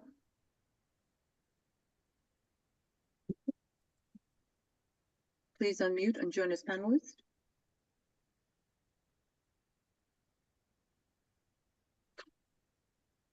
He's there in the, do you need him? No, it's okay. You can proceed. Okay. Okay, raise your right hand. Do you affirm to tell the truth, the whole truth, and nothing but the truth in your testimony before this board, and to respond honestly to board member questions? I do. Please state your name and proceed to respond to the board's comments at review session. Mr. Rosero, before you speak, Ms. Angonato, let me swear him in just in case he wants to speak. Please raise your right hand, Mr. Rosero. Yes, I do. Wait till I state the statement. Do you affirm to tell the truth, the whole truth, and nothing but the truth in your testimony before this board, and to respond honestly to board member questions? Yes. Okay, fine, thank you. Ms. Agnosto, you can proceed. Agnosto? Good morning, Sandy Anagnostu representing the applicant. I did hear the comments during today's review session, Commissioner Yoon, regarding the signage, which we will clarify. We'll revise sheet EP03 and the statement of facts for more clarification regarding the signage, which is legal. Everything was approved under the prior grant. But we'll make that clearer that the billboard sign is actually grandfathered from a prior approval, and we'll clearly state that the current zoning allows for 150 square feet of signage per frontage, and we're a little bit over with the billboard sign, but it is legal. But we'll make that clear, and we could do that within a couple of days. Submit this information this week. Okay. Thank you. Any other questions or comments? And I want to thank Mr. David Rosero for, attending to our comments and providing the landscaping and fixing taking care of the graffiti and the fencing. So really appreciate it. Thank you very much. Yeah, thank you so much. Let's go to the public. The case we're currently discussing, put the screen up, Joe. Thank you, Ms. Prenga. The case we're currently discussing is 17494 BZ Volume 3, 99-07 Roosevelt Avenue, Queens. Should you wish to discuss, dial 646-518-9805 or our toll-free number, which is 888-475-4499. At the prompt, you will enter the webinar ID number enter the webinar ID number 841-6399-3163 and press the pound sign. At the prompt after that, you will press the pound sign only. Once you're permitted in, you will press *9 to raise your hand, *6 to unmute if you are calling in on the phone in order to speak. And if you're in the Zoom room already, please raise your Zoom hand, which is the little hand at the bottom of your computer screen. Once you are recognized, you will have 3 minutes in which to discuss.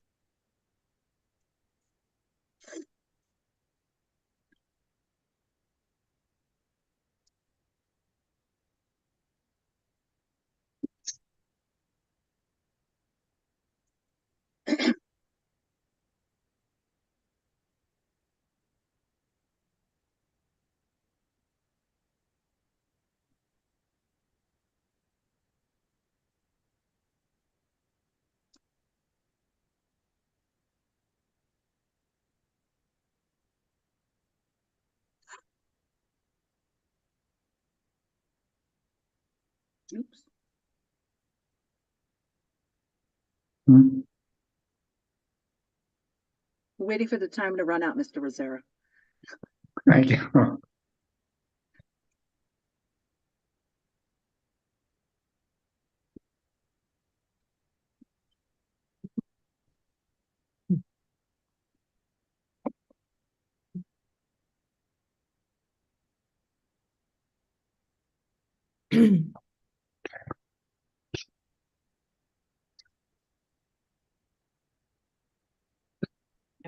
All right, nobody called in. I'm going to make a recommendation to close. Um, Chair Shonda, Aye. Vice Chair Shabeta, Aye. Commissioner Otley Brown, Aye. Commissioner Sheta. Sorry, put in the wrong box. Hold on. Commissioner Sheta, Aye. Commissioner Yoon. Aye. Okay. I, um, I will do my best, but I may be the next hearing is April and after that is May. So, project manager will get back to you. Okay, thank you. Okay, thank you. This is an, I just want to make sure.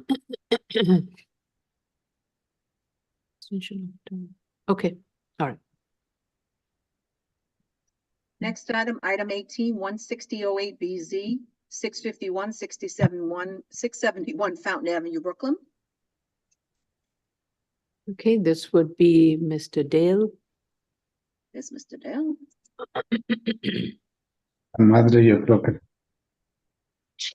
Mr. Rosero, you can log out, sir. okay, thank you, thank you. You're welcome, sir. Mr. Dale, is there anyone else from your team? Yeah. Just me today. Okay, raise your right hand. Do you affirm to tell the truth, the whole truth, and nothing but the truth in your testimony before this board and to respond only to the board member questions? I do so affirm. Please state your name for the record and respond to the board's comments at review session. Believe it's still good morning. This is Todd Dale for the applicant. I did listen into the review session and heard the comments of the board. And I would say we thank you for taking the time to review it. And we heard and understood all the comments and agree with them. I would just, I believe that the majority of what we need to do would be in a submission that the board could review, but I'll just speak briefly to items and sort of set forth our submission.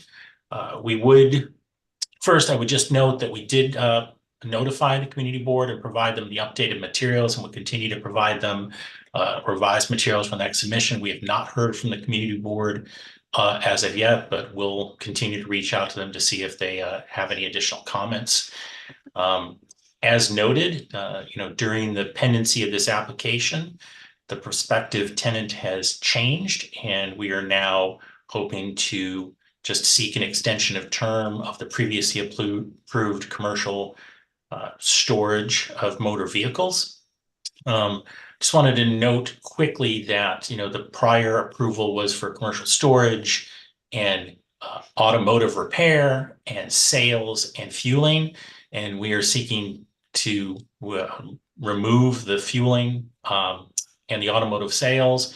And with respect to the repairs, we're not seeking to have automotive repairs there. It would just be minor repairs of the sort of like changing a flat tire or something of that sort, not a full on, typical of an automotive repair use. I have a yes. question, Mr. Dale. From what you're describing, do you have a prospective tenant and know exactly what the nature of operation will be? Or would you have? I believe that there is, again, it's not been finalized, and I don't want to speak too much based on the fact, but I think there are a couple of tenants, and it would just be very similar to the prior use of the storage of like buses, commercial vehicles. The reason I'm kind of expressing a little bit of a caution is like, as you said, you cannot commit to who the tenant would be and what they would be committing to. So if you're committing to if we put these as conditions, it would limit the nature of the operation and function. And then the onus falls on the property owner to make sure the lease terms, everything is carried out exactly the way the board wants it. And you mentioned it's going to be at most tire removals and things like that. I need to know what the hours, we want to limit the hours. It cannot be happening 24/7. It cannot be happening on weekdays or at hours that is going to be at odds with the residential uses along the 3 street frontages. If there are going to be tires, these tires are going to be stored somewhere, and that cannot be visible from the street, and it has to be kept in those become other issues. And I'm told a lot of these unused tire storage become a little bit of a fire hazard. So that is another concern. So you need to make sure that you respond to these things, and they need to be all done indoors. So to minimize any of the hazardous components that can arise from such operation. Understood. We agree there'd be no plan of any exterior storage of materials. We'll provide, unfortunately, due to the timing, the last plan was just a site plan that was reflective of the prior approved plan, but we'll work with the architect to provide a more complete plan set that's typical of what the board has for SOC applications. That'll provide additional details on the parking. We'll include an elevation of the structure. It is just one single-story structure that is going to be proposed that would have like bathrooms and space for staff and storage of any materials. We'll clarify in the plan what would be in the location of the existing structure that's there. The site does have some temporary sheds that were on it and some trailers that were installed by the prior tenant that was evicted. Those are proposed to be removed. We don't want to have the temporary trailers there. It would really just be this one single structure, but we'll include the details on the revised plans and a corresponding zoning analysis. And other information that the board has, requested typically for SOC applications. No signage is really proposed because it's not really a commercial operation, but we'll confirm, that on the plans, and we'll include any necessary items about lighting. But we have plenty of SOC plans that have been approved by the board that we can work with the architect to make sure that it reflects that. But it's really, I would summarize in saying that it is seeking primarily to extend the term of the commercial use, but to minimize some of and eliminate some of the aspects that were part of the prior approval, like no sales of vehicles and like fueling on site. So to really minimize the use, more reflective of what would be appropriate at the site. Who would be responsible for removing these temporary sheds? I would say that, in light of comments that were said, we are very clear that moving forward, it would be both operator and property owner that would share responsibility, going forward. I would just note that the property owner was committed to doing some work at the site, but during the pendency of the eviction litigation and litigation associated with this application, no work was done at the site, understandably, but they would move forward with that work in conjunction with any operative site. But I just want to state clearly that based on discussion, chair comments of yours and of other members of the board, that we understand that it's not solely an operator issue. It's an operator and owner issue as far as site maintenance. Right. So, and so I think the first order of the business would be for you to, I do think you need to get a survey, because the fence seems to be encroaching onto the city sidewalk based on what I'm visualizing. So, and since it's been so long and you have had an operator on which it seems your property owner did not have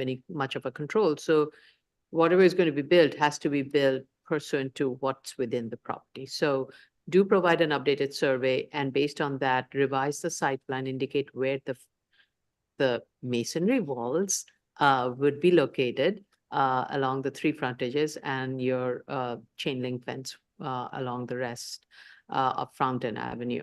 Sorry. Yeah, and I do think a signage should be there, which is a more of an informational signage for anybody. If they have any issues with the site, to notify the property owner or the operator to call. So that information should be provided at the. Sure, information as opposed to accessory signage. We understand that. So, you know, in addition to that, like related to the plan, we'll provide fence and wall treatments for the board to review. And, you know, we can review the survey, but I could assure that any future fence wall combination would be within property lines.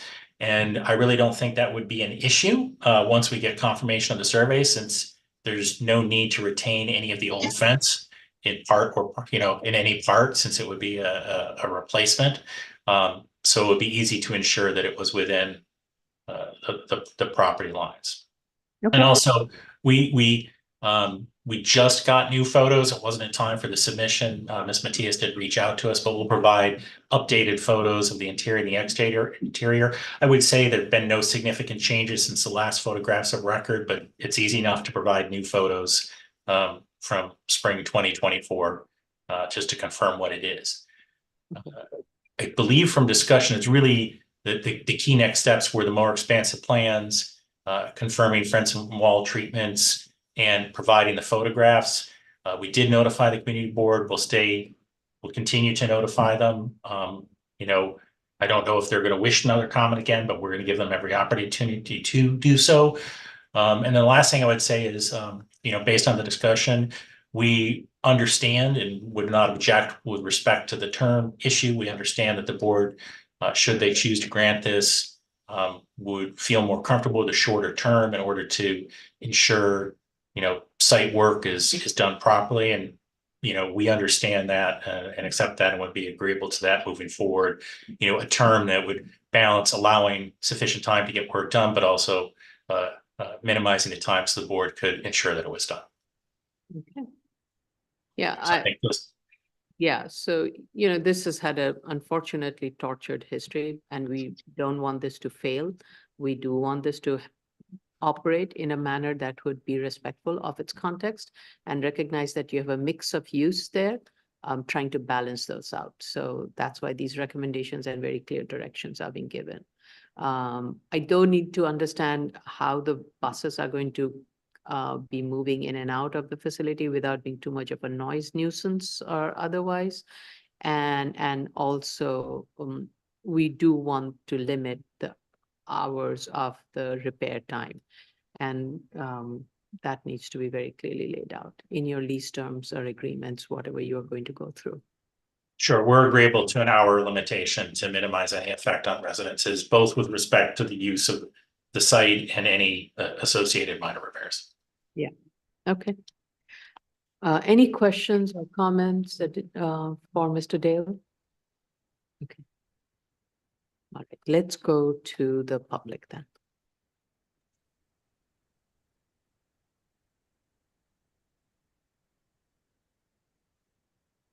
Okay, the case that we're currently discussing is 16008BZ Volume 2, 671 Fountain Avenue, Brooklyn.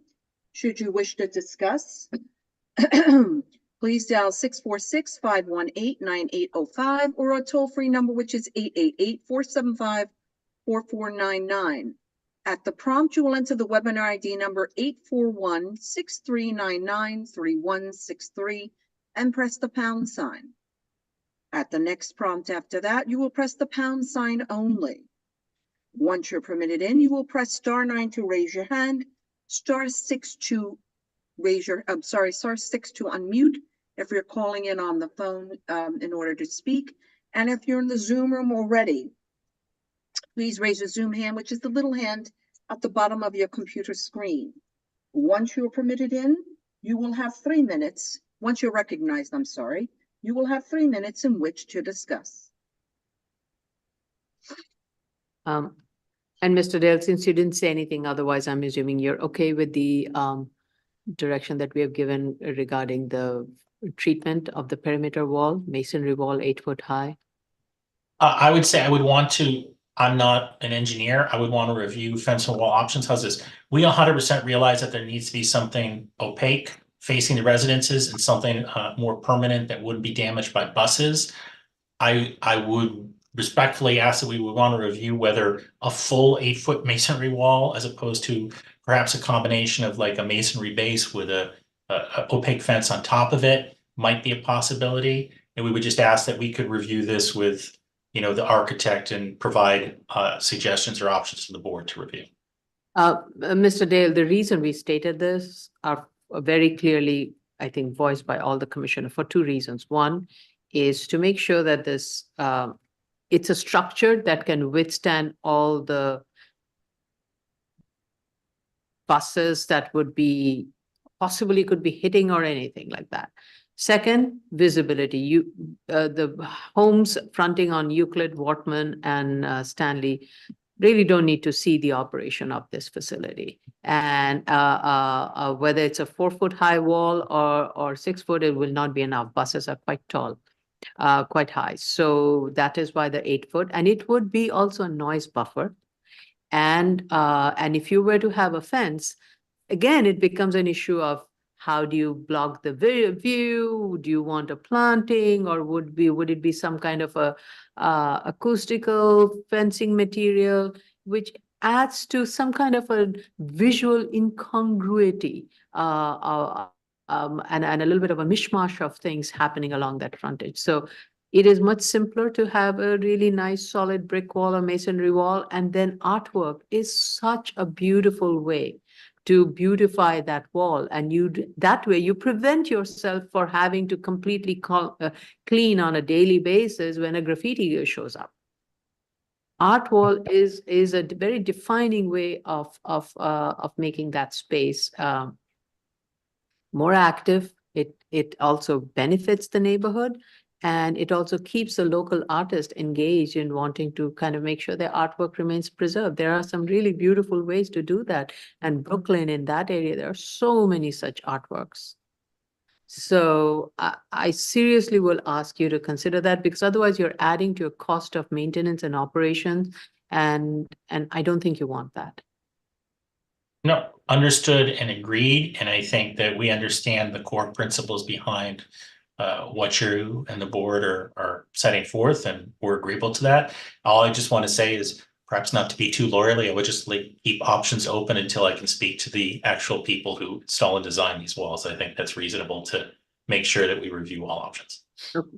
Yeah, I don't want to spend too much.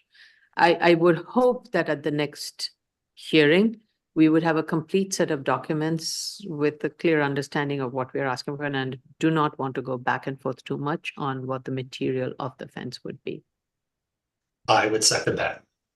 Okay. Chief Daly, I'm sorry, Madam Chair, Chief Daly is waiting. Yes, Chief Daly, go ahead. Thank you, Madam Chair. If this is granted, could we be more descriptive regarding the repairs to the buses, in that the use of hand tools with a compressor is permitted, but there'll be no cutting or welding at this location? This will make it easier for an inspector when they do their annual inspection at the site, that if they observe any cutting or welding, they can issue a violation order. Okay. Yep. I would be okay with it. I just don't know the nature of the repair work that is being proposed, other than removing tires. So, Mr. Dale, you heard what fire department is saying, and we do want to put a restriction in terms of the nature of the repair work. So please do consider that in terms of your terms and conditions that you're working on with your prospective. Understood, yes, and we agree. And I would just say initially, what Inspector Daly set forth as far as hand tools and compressors being acceptable, but no cutting and welding, seems an excellent starting point for such conditions. Thank you. Okay. All right. Thank you, Chief Daly. Chief Daly, I'm sorry. So there were no call-ins or hands raised other than Chief Daly. All right, good. Mr. Dale, how long will it take for you to do this? I really want you to take time to do this well and respond to all the questions or comments, so that we can turn this around for your. I would just say we're very open and agreeable, understanding the board's calendar and being flexible. I would say at minimum, we would need at least 4 weeks. I believe the plans would be the most significant time item. The other items I think would all be less than that, but I would say start with that as a minimum as far as submission, and then we can be agreeable to the board's calendar. Okay. So March 28th would be a submission date for April 15th. I don't know if that's enough time. April 15th will be too soon. I'm looking towards like May 20th possibly. Submission date would be May 2nd. It's May 2nd. Does that work for you, Mr. Dale? That would be fine, and again, we can be flexible with the board if they feel the next hearing is better based on the calendar. I think May 2nd or perhaps the submission date after that would be good targets. That would go into June 10th and 11th, which the submission date would be May 25th. Right. 23rd, sorry, May 23rd. Yeah, the other one could be June 10th. I think You can let the project manager know. that would be great. I'd appreciate it. But I think either of the Mays, one of the two, I think would be suitable and sufficient time. Okay. Okay, thank you. Thank you, Mr. Dale. New cases on the SRC calendar, 40682BZ, volumes 10, 2411 86th Street, Brooklyn. I think I wrote that wrong. Okay. Oh, who would this be? Elise Fullader? Yeah. Right, okay. I do see her in the room. Is there anyone with her? Just Marist. Hi, is there also a Jared on by any chance? Is that you? Jared Jones. Yeah. Okay, I am including him. Okay. Thank you.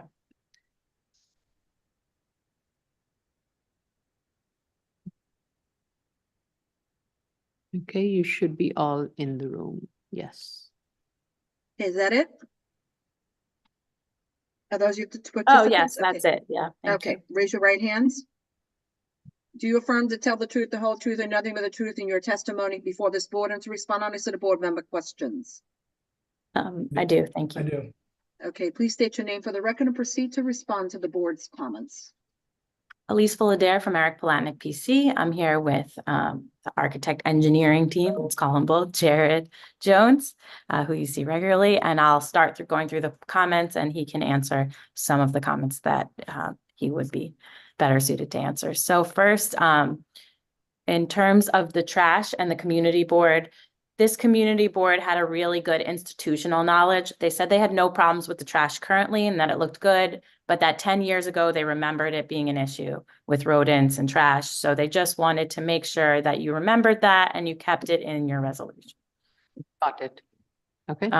And they also stated, again, they remembered like things like, when we used to put your radio down 10 years ago and stuff like that, but there's no comments or problems currently that they're aware of. So to answer Commissioner Shetta's question, no complaints regarding noise that we're aware of currently. The site, they were very happy with the site this time around, and hopefully it stays that way, and that's what we're working towards. And then for the typo, thank you so much for pointing it out. I'll change the C1 to C2. Wait, C1, 2 you said, and it should be C2, C1, 3, correct? Yeah. I'm like looking at my notes. And then we can happily add the reservoir spaces. I spoke to Jared about that. And then I'd like to refer to Jared about the ECB violation and obtaining the C of O. Yep. So yeah, Boulder's in the process of rectifying the ECB violation. It's already been taken care of. It just needs to be withdrawn from from the DOB system. We're working on that, and hopefully that is taken care of within the next month or so. And then we're also working on the CO. As the board members are aware, one of the things that we have to do for the CO is put the new conditions from the BSA on there. So I would expect that after we secure approval, considering the board, it will be taken care of, CO issued sometime late this summer, early fall. So those two things are in progress. Okay. Great. And so, and your last I'd like to just speak to, we actually really want to get that CO done now. So we don't want to wait until they change the law. We'd rather, finish this up now. Sorry, what law are you referring to? Oh, we've talked to them in the past about that, the Oh, city of Venice. Economic opportunity. Zone. Yeah. So in this case, we really need to get the CO, so we don't want to wait to see what happens with the city of Yes. But we do want to bring up, and you don't have to answer this now, but if there would be an opportunity to do something less burdensome, if the law does change, if we could come back and get a longer term or something like that. I think that should be okay. But I'm sure you have to discuss it internally, but we would be interested once we get the CO to potentially come back, if the law does change and get the 10 years. Okay. This is something I think would be best followed up with Ms. Costanza. We'll have an internal discussion. We'll get back to you. No problem. Thank you so much. Be an issue, but let's discuss it. Yeah. No problem. Okay. Any other questions or comments for the team? Let's go to the public.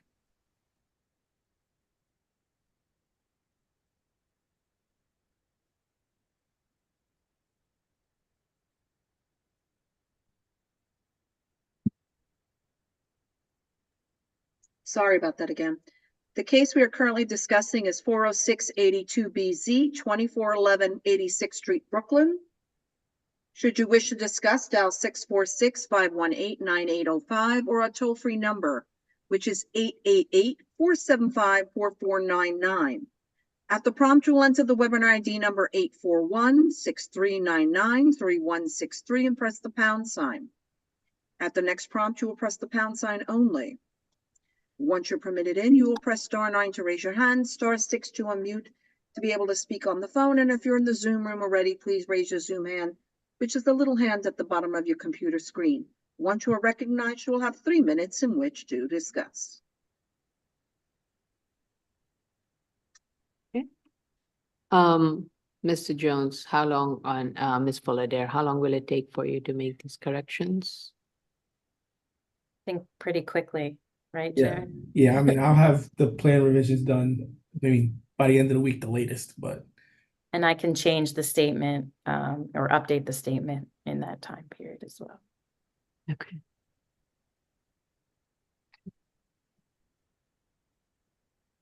Okay.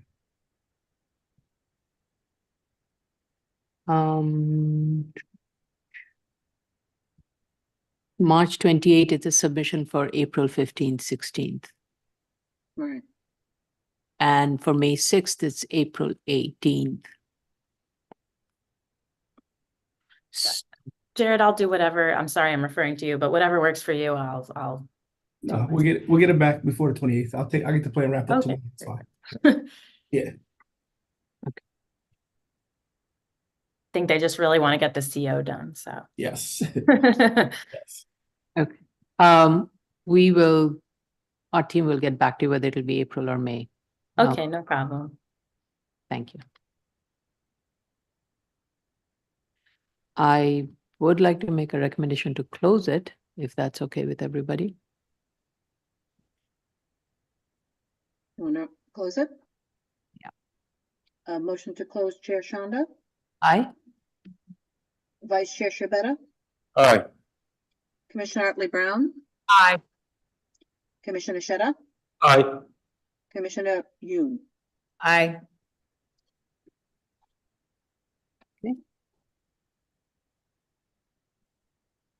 Okay, thank you. Thank you. Okay, Hi, next Jared. item. Okay.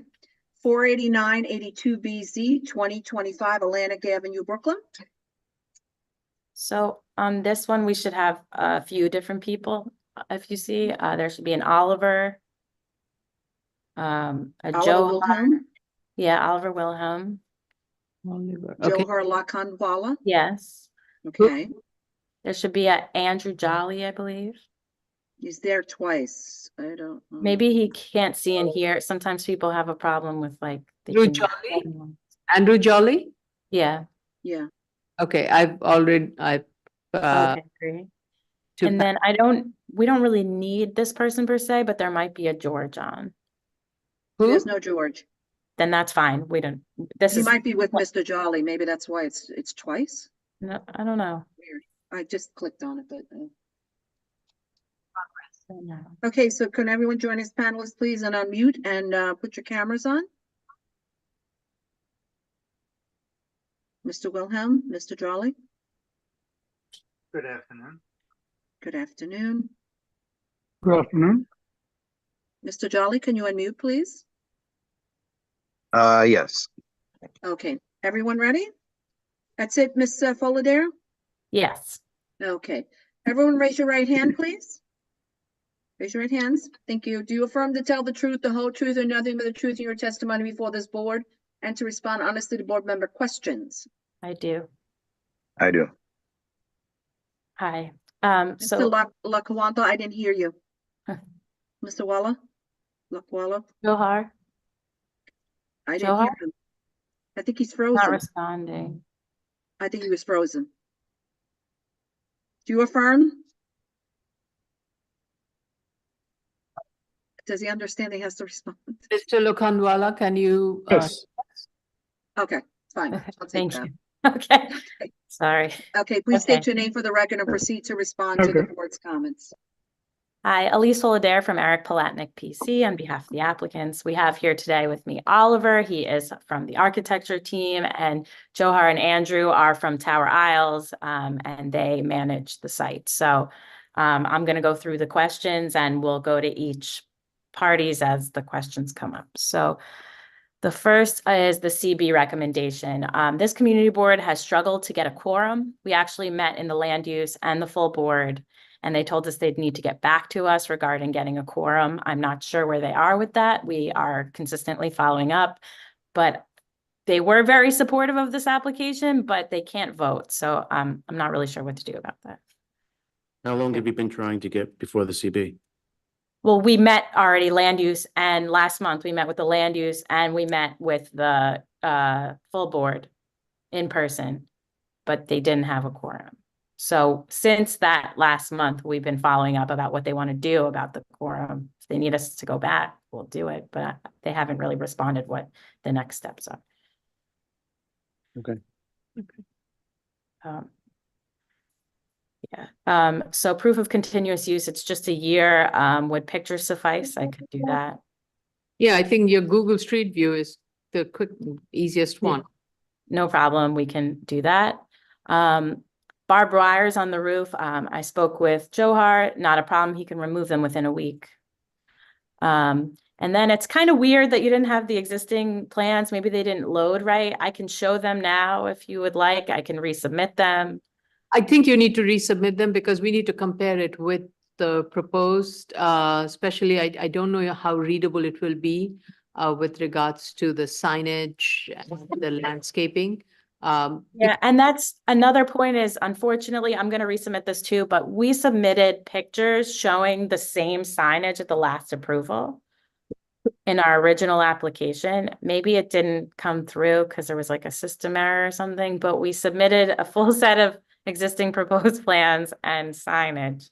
Yeah, it's only one page that the first floor plan that has been repeated several times. Sounds like a technical error and something happened, so I don't really know what to say about that, but we did have the same signage as we do now before in the last approval. So we kind of also were hoping in this hearing, hoping that didn't happen, that we could have a little direction about what we should do going forward, because obviously we'd like to maintain the signage that has been there for decades. Right, so my question is, so the prior plans did not have the signage requirement, like signage dimensions or anything stated?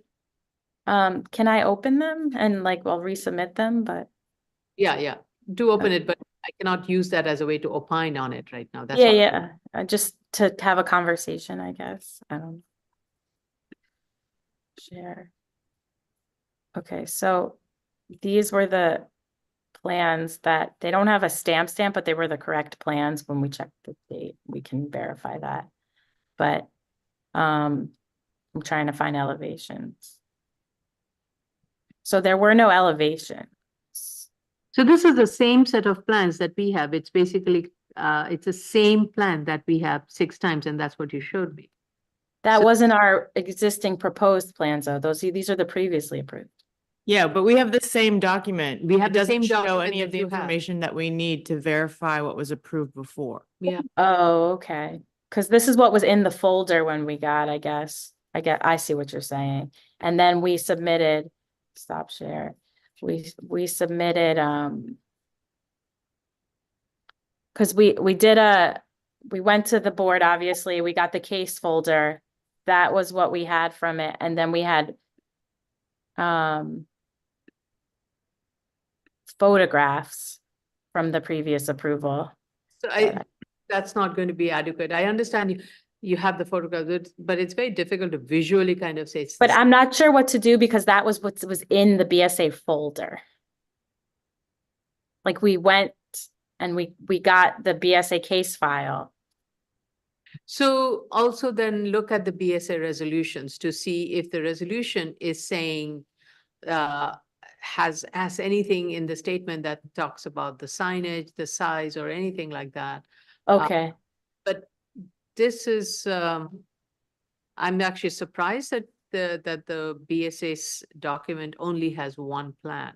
We can try it again. I didn't go, somebody else went, and this is what they could find, and they found pictures and these plans in the case file. Yes, Madam Chair. Yes? I just looked into our database to see if there was any digital record of this. No, unfortunately, I don't have any of the past, but just a note, it wasn't uncommon decades ago that approved stamps were actually on the backup plans. Ms. Matias is agreeing. Yes. So it could be again that it's that maybe the dates, if they correlate with the resolution dates on this, but I'll look at maybe the case file. I know they used to approve them on the back. I don't know why, but that was decades ago. And this So- is a case from an older case. And what we can try to do, because we haven't changed the building at all, just the internal, nothing on the external, we can look for things in the resolution and on this plan to try to prove to you that the building hasn't changed, because we know for a fact we have not changed the building. Yeah, let's try to figure out a way to make that work. And with regards to the signage, if the drawings do not say anything about the minimum dimensions, and the dimensions that you're providing now, is that based on what you've measured on the site, or how are you arriving at these numbers? Oliver, do you want to say how you calculated your signage? That is based upon site survey and Can't hear you. information that we received. We can't hear you. That's just a sign. Can you speak a little bit louder, Mr. Wilhelm? You're now muted, Mr. Wilhelm. Can you raise your volume up? Um, Sorry. Wilhelm, you're muted.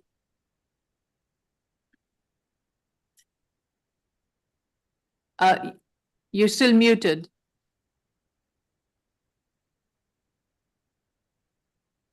Can you hear me now? Yes, perfect. Perfect. Very good. This was based upon existing conditions that we analyzed and did sign calculations on in accordance with the prior approval. And none of the signage has altered itself from 2002. So the prior approval is referenced, but we don't have any documents that state anything about signage on the prior approval. So whatever you're using to reference that, I think we need to see. Believe that was based upon Eric Platnick's photographs that they received and retrieved from BSA. Is that correct, Elise? Yeah, the photos I just showed you that were in the file from the last approval. That's what he compared. Doesn't mean that the photos don't necessarily mean that's what was. Well, okay. Yeah, we need to have a separate internal discussions, and I think this is the problem, some of these older plans. I mean, the level of documentation was very different from what we are asking for. And so we have to figure out internally, we need to have a discussion, and we'll have to provide you some guidance as to how to go about it. I do Okay. also think it would be helpful, as I suggested, to recalculate based on actual signage, not the actual canopy dimensions, because your calculation currently assumes the entire like the whole sign band, but there's not signage on the whole sign band. So it's bloating your number, so it looks like it's far more non-compliant than it is. Oliver, can That you is correct. recalculate? That's easy, right? Yes, it is. No problem. Great. So we'll recalculate that, and maybe it'll also just fit into the sign. Maybe that will resolve itself. Yep, that's a good idea. Thank you, Commissioner Yoon. Yeah. Thank you, Commissioner Yoon, too, because maybe you solved our problem. So back to our plans, or back to your comments. Barbed wire. And then it's not a problem. I spoke with Oliver about fixing the streets. Thank you, Commissioner Yoon, again, to, update the name change to the street. It's no problem. And then I wanted, because I think it would be best for Andrew to speak about the trash and how it's picked up so he can explain it to you all. And then once everybody understands, I'll update the statement of facts accordingly. Andrew, to you. Yes, so our trash is picked up on Sunday, Tuesday, and Thursday. I know we gave a pretty wide time frame. However, when our trash collector comes, he does call us prior, before the trash is actually put out to the street. So and that usually occurs at about 8 p.m. on the trash collection days. So the trash, is not sitting outside for long periods of time. Okay. Right, but do you need the window through the middle of the night? Would it? Yeah, well, since the city now has, we don't really need the window till the middle of the night. It was just there just in case. But the city now, says that we have to put the trash out at 8 p.m. So, our trash collector actually is coming earlier now so that, we can put it out and head out for less time. So I think from what you're hearing from the commissioners, is that the initial range that was provided, it's not something that, it seems it's not how it's operating. Your range is much less. So, and given that the exit of the trash is abutting residential use, we want to minimize the element of the trash staying there for too long or becoming a noise nuisance when the trash is coming to a trash truck is coming to collect the thing. So the recommendation is to contain the hour even more and not extend from what was the hour? 5 p.m. to 7 a.m. 5 p.m. to 7 p.m. It's really the late night operation. 7 a.m., yeah. 7 a.m. It's really 5 p.m. to 7 a.m. It's the late night operation is of the concern. If you continue it between 5 p.m. to 8 p.m. or even 9 p.m., I think that would be okay. But anything beyond that, it becomes of a nuisance for the residents because they have to deal with the noise and the container staying there overnight, those kind of issues. So if you think operationally, you can do this between the hours of 5 and 8, then or even 5 and 9 p.m., 5 p.m. to 9 p.m.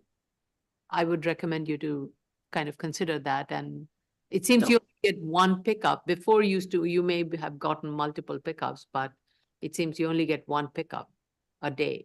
Don't we have to do it after Yes. 8 or something? Yeah. Because of the law? Yeah, it's after 8. Yeah. Well, I thought that doesn't apply to commercial. I think that's for people who are for DSNY pickups. Oh. That's my assumption, because Okay. commercial they have their own schedules for Right, pickup. you're using a commercial oval, The hauler, private right? operators. You're using a private. Right. So so if your private operator is coming between 5 PM to 8 PM, well, you can limit it to that. You don't need till 7 AM. You yourself are saying your operator, you do not have anybody to come and pick up after 8 even. So Andrew, could we, if they limited it to like midnight, would that hinder your business? Let's do That's all not. they're asking. If that's- What? Midnight. Not Or 10 or something, not all night. I'm just trying to pick like what time, 8 to, because he said Yeah, to come. we could do, 5 PM to 10 PM. I think that would be a good window. Okay, I was just picking a random time, Sure. sorry. I was just trying to Okay. say they didn't want all night, so. Right. Yeah. So, yeah, I think the concern what you're hearing is that we don't want this to extend beyond midnight when people are sleeping and, to be a nuisance. So Right. and if you don't need that, then, and your hauler is coming much closer to like 8 o'clock or 9 o'clock, so why do you need all the way till past midnight till early wee hours of the morning? Assistant counsel has their hand raised. Yes. Hi, yeah, it's, Or it's, assistant counsel has their hand raised, sorry. Yes. I have a small clarification unrelated to this topic about hours of operation. If you want to complete this, I can mention it after or not. I couldn't hear you, Mr. Bellis. Can you? Hi, can you hear me? Yes. I have a small clarification regarding the plan, so if you want to complete your discussion about the hours of operation first, that's fine. All right. So please hear what we said and reconsider your trash pickup hours. Okay, no problem. If he wants to go, we can take his. Hi, yeah, regarding the plans, the most recent resolution from January 13th, 2004 states there was one sheet for the plans.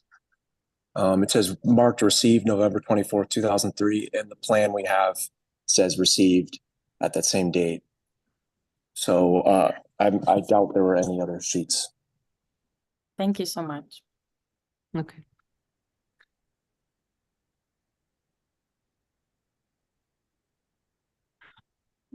So there was also the comment about landscaping, because you said in your compliance thing, it meets the landscaping. Again, absence of the plan, I do not know what was the landscaping requirement. Yeah, there's only that one sheet, so like he said, so I'm not sure what I they, think that's why you need to look at the BSA resolutions and yeah, what it says and kind of connect the dots. okay, no problem. So if there's any street trees or anything, we'll note those, because that's likely to be the only. Yeah. Elise, may I speak? Yeah, of course. It's apparent that they don't have my site plan in the BSA submission that we submitted, correct? I think they do. Do you have the existing proposed plans, or you do not? Yeah, we do. We do have that. I think our concern. Okay, if I may, if you look at ESP -001, which is the pre-existing site plan, which is based upon a survey that was done recently. There are on Thomas Radke 1, 2, you see tree 6, 1, 2, 3 on Radke Place. You'll see 1, 2, 3, 4 on Atlantic. I think, Mr. Willem, our concern is that there's reference in the submission to meeting conditions from a prior grant for landscaping, and we don't know what the prior grant condition was. So we don't know if it's compliant or not, because we don't know what the requirement was. So we're Fully asking, understand. okay, That's beyond where I can talk. I just wanted to let you know that we were showing street trees though. Yep, and I think that is helpful to know what the existing condition is. We also, as you may I don't know if you have to be involved in it, there is something called the compliance analysis chart that has to be provided. And as part of the compliance analysis chart, the applicant is required to go through all the prior conditions and ensure the board that prior conditions have been met or have been superseded or are in not compliance. But according to the compliance chart, it seems it is complying with the landscaping requirement and the street planting, which is great. Which I assisted Eric Platnick's office in populating and signing Okay. and submitting accordingly. Okay, the only issue then is we do not know how to compare it with the prior grant. So that's really the missing link. And that's what they need me to do, is figure out how detailed, the previous approvals weren't as detailed as this board was. So kind of show what the detail was in the past and what the detail. Okay, fully understood. Okay, so sometimes you can use, let's say, aerials as a way to, I don't know if you can count the trees from the aerials, honestly, but start with the resolution.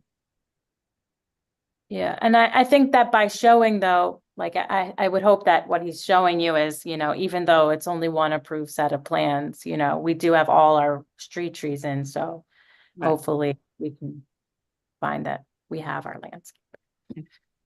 The other thing I want to verify, this was a variance, not a special permit. Because of the way the language is in the statement of fact, it refers to a special permit at one point or something, so. Well, if it's I guess it has a complicated history, so I think I should look into that and clarify what it was, but yeah, I believe it's a variance, but sometimes, because it used to be a gas station, like you said. Or an automotive service station. It was a car, yes, auto. A car dealership, yes. Car There's a ramp in the building that they used to bring cars up to the roof. Wow, okay. Look at the. Sorry, I'm just looking. Okay, that's why. So it was a pre-61 original grant with that with the cars. So that's why it's you know, and then it was. But the pre-61 grant was a variance or a special permit? The pre-61 was a variance, but there's usually we file as a special permit for a pre-61. Yeah, yes, Ms. Folder, if I may, Madam. Yes, thank you. I'm sorry, I didn't have an opportunity to review the history here, but I think what Ms. Folder is getting at is that at different times, pre-1961 variances that came back either for a change in use at 11-413 or reinstatement because the term had lapsed for some lengthy period of time, were referred to as special permits because they were filed under the BZ calendar, but if it's just referring to a special permit, that's just an error. If this is still a pre-1961 variance subject to the provisions under 1141, then that's what it is, unless there was a variance filed pursuant to 7221 that would have superseded all of this. I'm sorry I didn't have an opportunity. Yeah, so some of the language of the previous resolutions calls it, Carlo, a special permit, and that's where that language was taken from because of this pre-61. Yes. Now, Ms. Folder, was the 1980s case, was that a new 7221 or was it pursuant to like a change under 11413? I think it was a change, but I have to double check.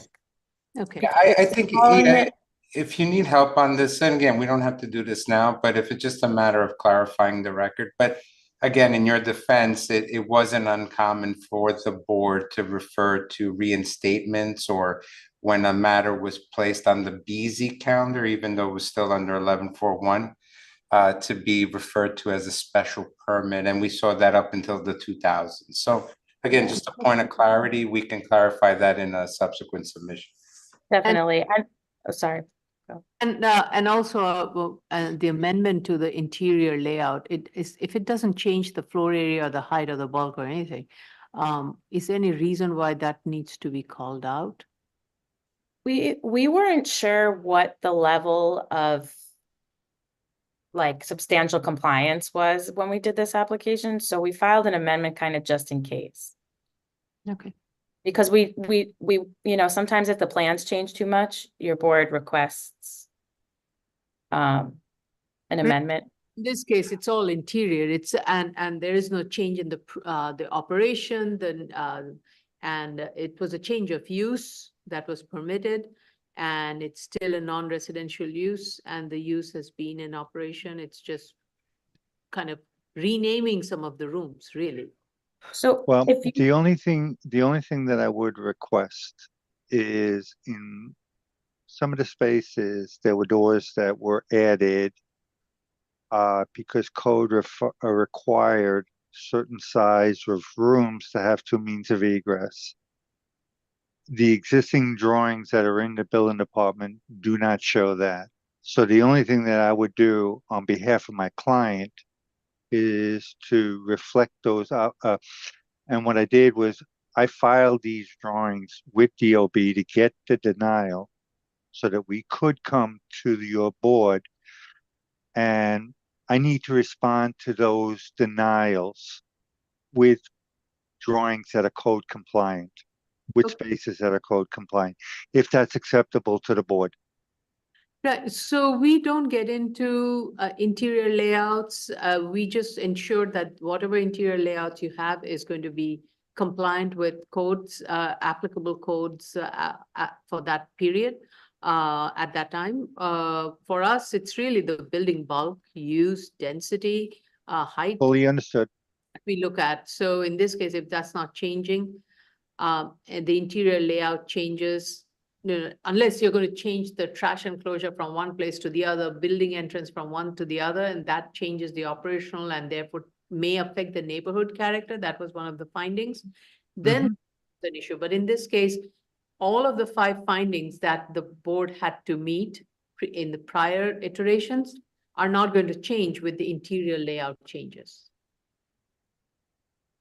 so Oliver, you'll get a stamped set of approved plans with the new layout in it. So that is what you can show the DOB to. Fair enough. You got it. Okay. Sorry, Carla. All righty. Yes, Madam Chair, board members, just going back to our discussion, I was having with Ms. Falder. I just had an opportunity to review the record. So yes, in 1982, an application was filed pursuant to 11-413 for a change of use, and thus the new calendar number that superseded the old one. So the application was and remains subject to 11-4-1. There was no special permit. It was just a reference in resolutions only. I hope that helps. But one of the conditions, Carlo, like for instance, I put the conditions of the previous resolutions just to clarify, and one of the conditions literally says that this special permit may be for 20 years. Yes, So, yes. Yeah. Understood. Yeah, I just wanted to provide clarity as to historically how the board sometimes referred to things, and I think that could have just been confusing. I hope this helps. But I suggest, Ms. Falder, again, you're welcome to call me, but you could just look at the board history and a simple cover letter just clarifying the record on that should suffice. Thank you. And Hi, this is Assistant Counsel Mike West. One more comment about that same approval, February 1, 1983. There's mention of plans with 9 sheets and a second set with 2 sheets, and street trees are mentioned in the conditions. And it says something, street trees shall be planted as shown on plans. So those plans might be more illuminating as far as landscaping compliance.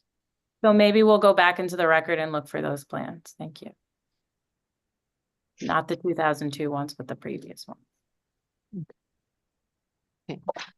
So I think overall from the questions, comments, we don't have an issue with the extension. It's just need clarity and make sure the building is still in compliance with the prior grant. And we do, the only question that we had was the hours for the trash pickup. So consider it and revise it and provide accordingly a revised document. Any questions or comments for the applicant? So do you have any other questions for us, Ms. Falder? If not, I want to go to the public. No, I think it's just clarifying the record because it has a little bit of a crazy history, so. thank Yeah, you. yeah. Okay.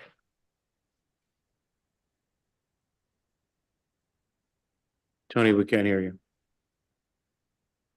So the case we're currently discussing is 48982BZ, 2025 Atlantic Avenue, Brooklyn. Should you wish to discuss, please dial 646-518-9805 or a toll-free number, which is 888-475-4499. At the prompt, you enter the webinar ID number 841-6399-3163 and press the pound sign. At the next prompt, you will press the pound sign only. Once you're permitted in, you will press *9 to raise your hand, *6 to unmute if you're calling in on the phone in order to speak. And if you're in the Zoom room already, please raise your Zoom hand, which is the little hand at the bottom of your computer screen. Once you're recognized, you will have 3 minutes in which to discuss.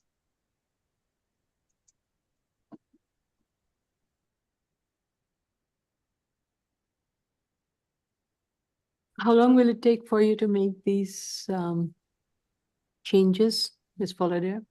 I think whatever works best for your calendar. I know they want to be done with this process, but I know there's missing items, so whatever works best for your calendar, I'll take. Yeah, so the April is probably not going to work because the submission date is very soon. Okay. Submission date is March 28th. You Yes, need and- that. I would say either May 6th or May 20th. May 6th submission is April 18th. Take that if that's available. Hmm? That works if that's available. I have less cases on for that than the next one. So anyway. Actually, we have less cases on May 20th. So May 20th definitely seems more possibility. May 6th seems to be quite packed already. Okay, whatever works. May 20th, this way, everybody gets the time and we get to review it.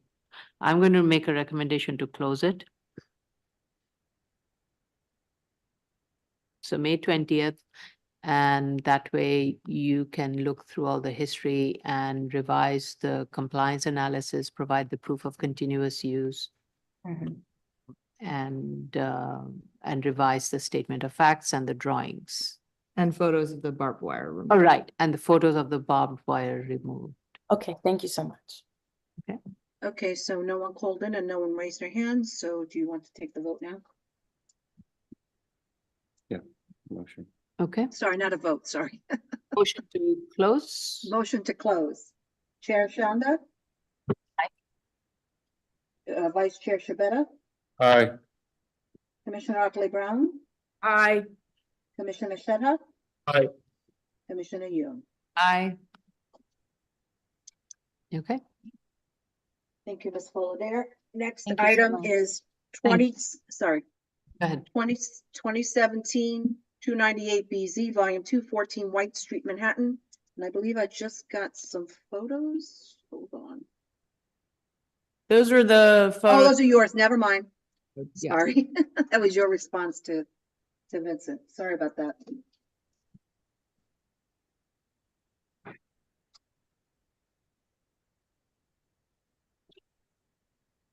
So this is Jed Weiss. Okay. Yep, I see him. Okay. Oh, no, I Where'd did he go? Oh, there he went. he go? Oh, where did he go? There he is. Okay, he's there? Yeah. Jed, Mr. Weiss, can you unmute? Thank you. Good to see you, Mr. Weiss. Good to see you as well. Good afternoon, Well, you Madam have to Chair. swear, I have I'm to swear sorry. you in, Mr. Weiss. Apologies. Raise your right hand. Do you affirm to tell the truth, the whole truth, and nothing but the truth in your testimony before this board and to respond honestly to board member questions? I do. Okay, please state your name for the record and proceed to respond to the board's comments at review session. Jed Weiss of Sheldon Nobel PC for the applicant. I attended the executive session, and as an update on the work permits issued, there's some good news. The Buildings Department issued a new building permit on March 5th, 2024. So the foundation has been completed, and the application, the applicant is proceeding with the above grade structure. Okay, great.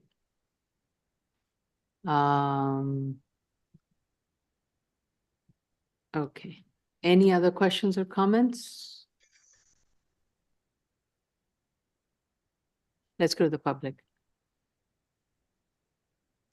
So the case that we're currently discussing is 2017-298 BZ Volume 2, 14 White Street, Manhattan. Should you wish to discuss, dial 646-518-9805 or a toll-free number 888-475-4499.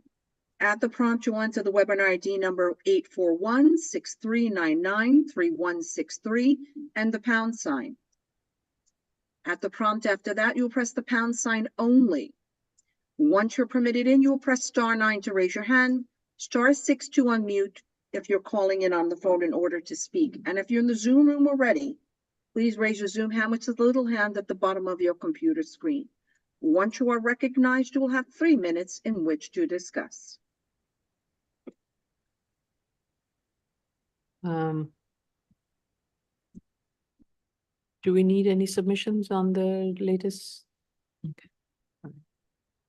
I'm going to then make a recommendation to close this once the hearing, the public clock runs out.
Okay, no one has called in and no one has raised their hands.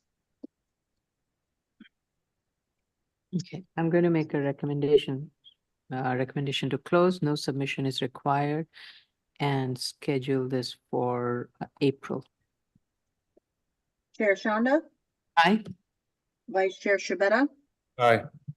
Commissioner Otley Brown, Aye. Commissioner Sheta, Aye. Commissioner Yoon. Aye. Okay.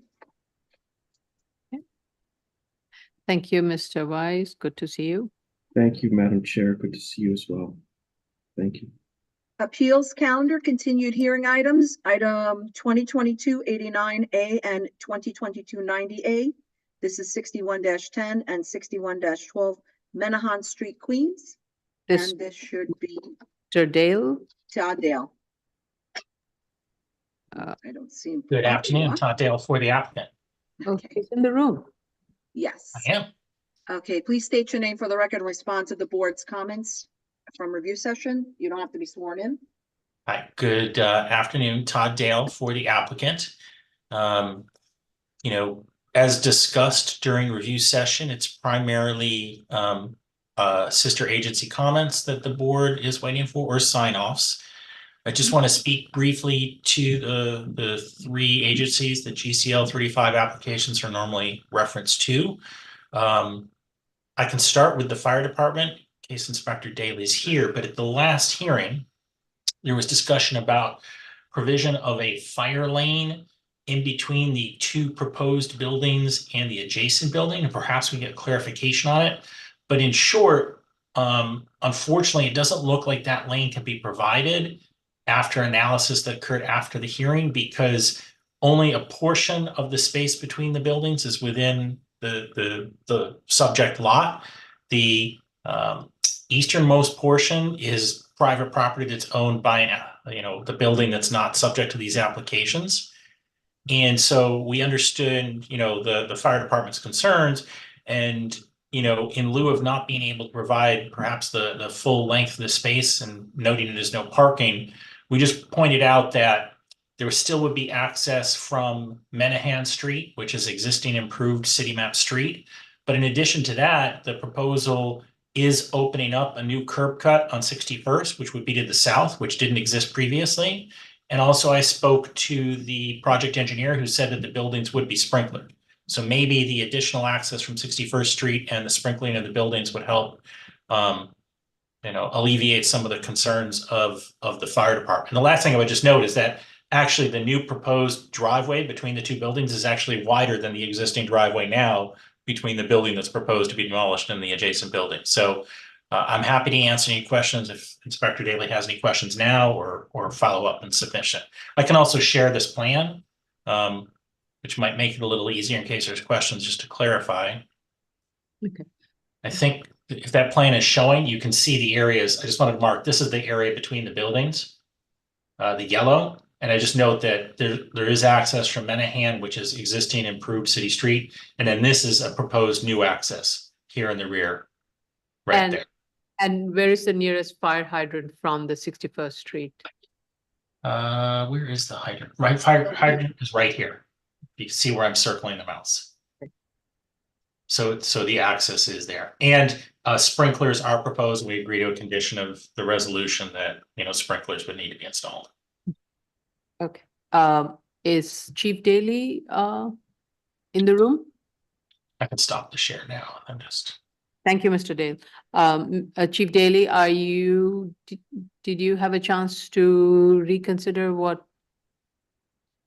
Yes, I have. After explaining to Operations City Planning Unit that the fire department would have access to these new premises from two streets, they withdrew their objection to mark that driveway between the two properties for no parking. So the plan as currently submitted, we have no objection on this application. Okay. Right, thank you.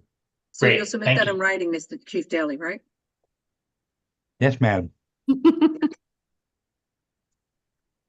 Then I'll just speak briefly to the Department of Transportation and DEP. There were some comments that were issued by the Department of Transportation, but those really weren't related to the issue that's at hand. To my knowledge, and I'll defer to Ms. Ebanks-Chu if she's received any sort of last minute response, but they haven't confirmed in writing whether it's part of the capital plan. Based on online information, this is not proposed to be opened by the city. It's not part of the capital plan, which makes sense since there's an existing building there, and it would also require demolition of other structures. Some of the comments from DOT were related to the future, I guess, the development of Menahan Street, but I would say two things to that. Menahan Street is existing and open, providing access to the existing building that's going to be demolished. And some of the comments were raised would be normally approved as part of the BPP process. And generally, we can't get a builder's pavement plan approved until after GCL approval. If it satisfied DOT and the board, we would definitely agree to a condition that a BPP must be approved prior to TCO, since that would have to happen anyway, and we're planning to do that. But maybe that would, address DOT concerns. And then with respect to DEP, they had asked for certain dimensions, and the most recent proposed plans provides those dimensions on Menahan Street, the typical ones that the DEP asked for, the distance from the lot line to the sewer and the water main, those were provided. There was an additional comment, which we're having a little difficulty with and perhaps can get resolved. They asked for some information about distance from some utilities that are within 61st Street, which is to the south. And those are outside the project scope. They're not part of any survey we have. So to get those dimensions would require getting an additional survey. And the reality is the existing building connects to utilities in Menahan Street. The proposed buildings would connect to Menahan Street. And we fail to see the purpose of getting these dimensions to 61st Street, which are significantly further and would have no connection to the building. And it just seems as if it would be an exercise in providing information that would never be used. So we would respectfully request that we don't have to obtain a new survey of 61st Street to find out where these utilities are for theoretical connections that would never happen. Okay. Okay, thank you for that. Sure. Any questions or comments? Let's go to the public then. Okay, the case that we're currently discussing is 2022-89A and 2022-90A, 61-10 Monahan Street and 61-12 Monahan Street. Should you wish to discuss, please dial 646-518-9805 or the toll-free number, which is 888-475-4499. At the prompt, you will enter the webinar ID number 841-6399-3163 and the pound sign. At the prompt after that, you will enter the pound sign only. Once you're permitted in, you will press *9 to raise your hand, *6 to unmute if you're calling in on the phone. And if you're in the Zoom room already, please raise your Zoom hand, which is the little hand at the bottom of your computer screen. Once you are recognized, you will have 3 minutes in which to discuss. Mr. Dale, we do need to put some closure on these.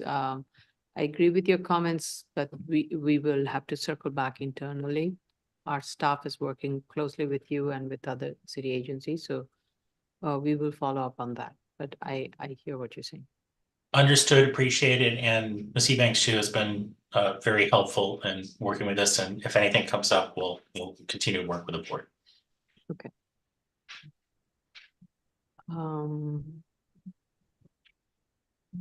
Yeah, 41 seconds.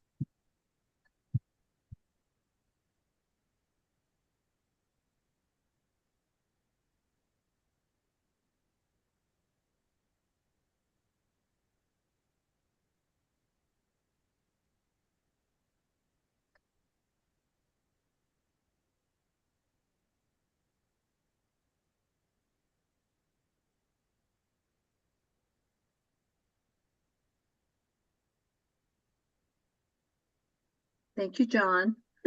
Chief Dale, he submitted a letter. That was a fast email. No objection? Yes. Yes. Okay. Your plan include a note that it will be sprinklered, the building will be sprinklered? I am not sure, but I will double check, and if not, we'll submit that plan promptly. Yeah. Okay, no one is called in and no one has raised their hand.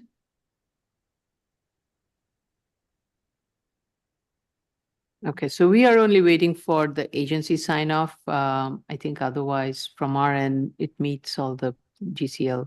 So I would recommend closing it and keep it open until we have all the necessary approvals. And if they require any changes to the plans or notes to be added, those would be done.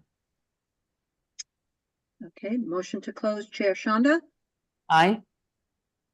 Vice Chair Shabeta, Aye. Commissioner Otley Brown, Aye.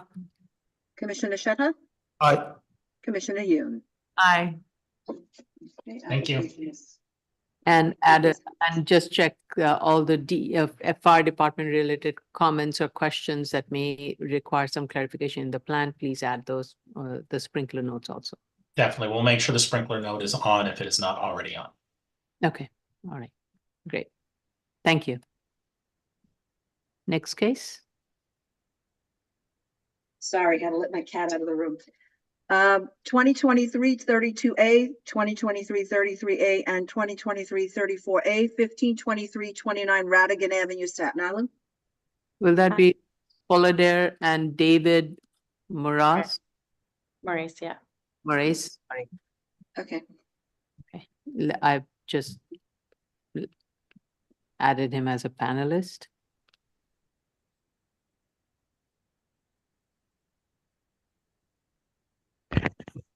Hello.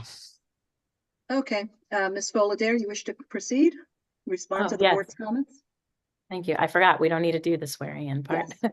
Okay, thank you so much. Elise Fullader from Eric Palatnik PC. I have with me David Moraes from the Architect's Office. I'm supposed to first point out and just tell the board, because I know we've been trying to get a lot of different sign-offs, that the DEP last week said there were no capital plans, but they did ask to meet with the architect. So we sent over that we were available later this week, and we're waiting for confirmation from DEP and BSA that that time and date works for everyone. So David will be attending that, as well as the engineer.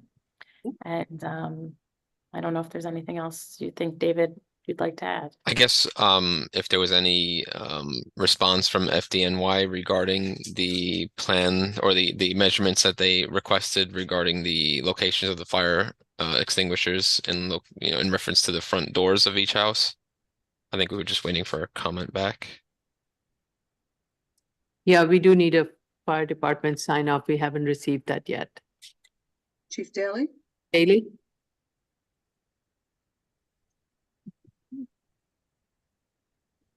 Maybe he's not available.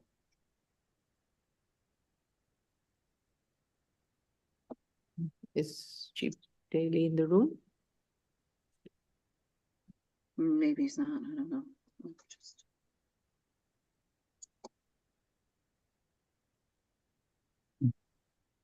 Oh, there he is. Chief Daly, you available?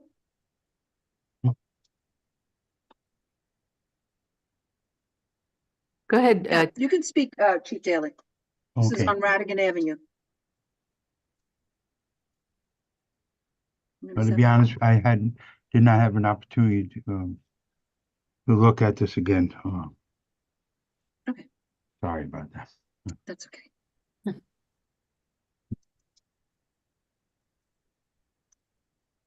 I think other than DEP, I think that was the only other thing that we were waiting for a response. Do we need anything from DOT on this? Like a capital plan? I don't believe so. We have the approved BPP paving plan.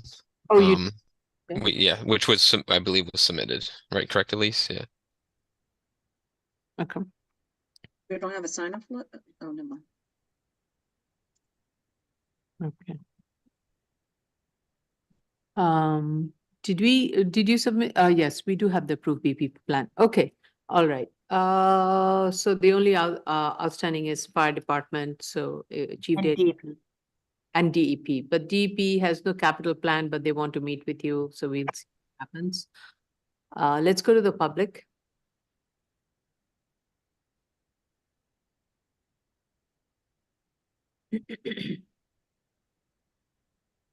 We are currently discussing 2023 32 33 34A, 1523 29 Radigan Avenue, Staten Island. Should you wish to discuss or comment, dial 646-518-9805 or a toll-free number 888-475-4499. At the prompt, you'll enter the webinar ID number 841-6399-3163 and press the pound sign. At the next prompt, you will press the pound sign only. Once you're permitted in, you will press *9 to raise your hand, *6 to unmute to be able to speak if you're calling in on the phone. And if you're in the Zoom room already, please raise your Zoom hand. Once you are recognized, you will have 3 minutes in which to discuss.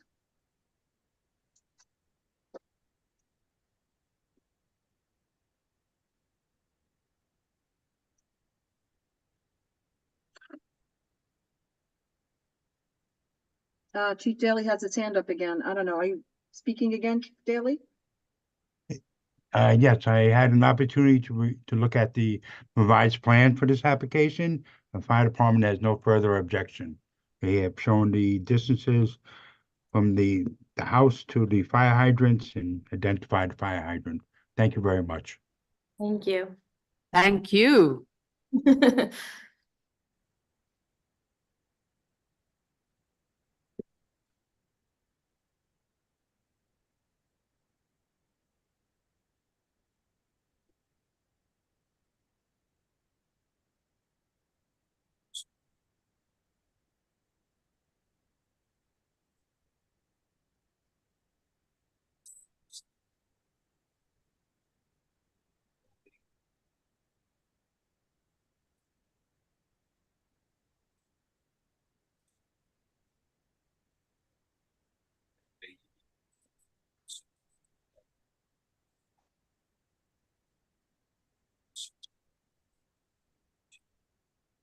Time, Oh, yeah. Time is gone. No one is called in. excuse me, sorry. I would like to make a motion to close. We keep the record open. Okay, for DEP. Okay, Chair Shonda, Aye. Vice Chair Shabeta, Aye. Commissioner Otley Brown. Aye. Commissioner Sheta, Aye. Commissioner Yoon. Aye. Okay, Thank you. Thank you so much. Have a good Thank day. you. Yep. okay, new cases, 2023-66A, 25 Chester Avenue, Staten Island. This is Mr. Rosati. Yep. Aye. Okay.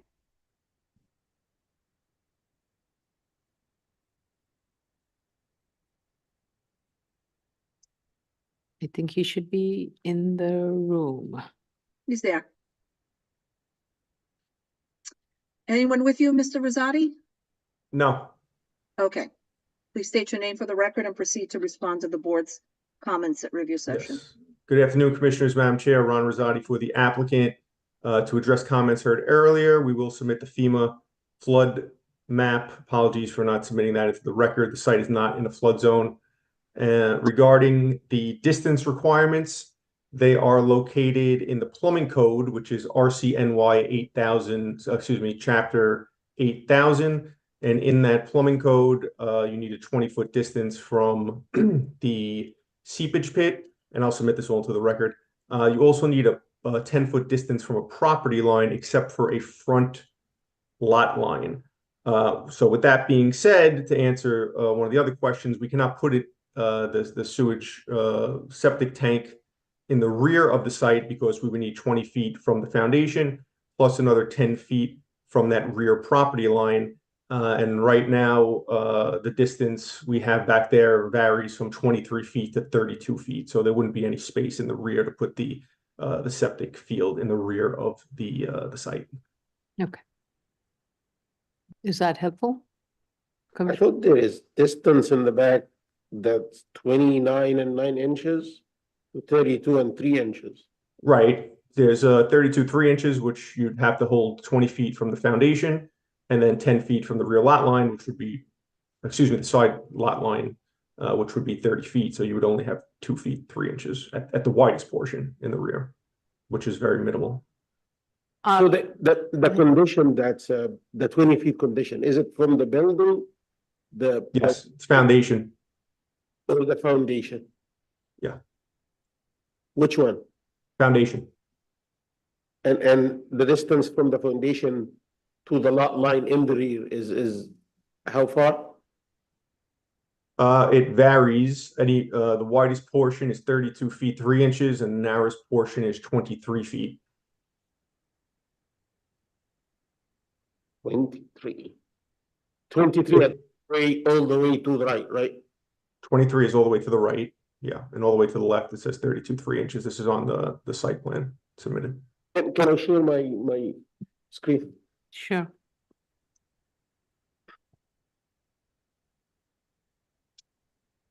What I'm talking about, you see from here, this space.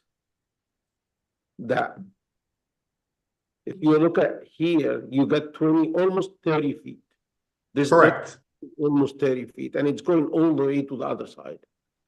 My thinking is you can put something like that. You have to be 10. So it has to be 10 feet from. Oh, it has to be. You have to pull it back.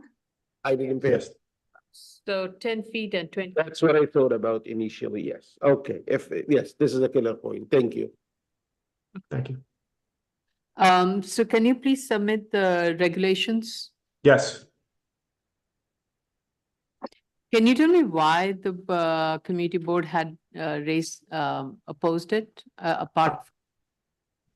I can't, I'm not going to speak for them. I think they also wanted it in the rear, but it can't fit in the rear. Okay. But if you can explain it to them, that's not possible in the rear.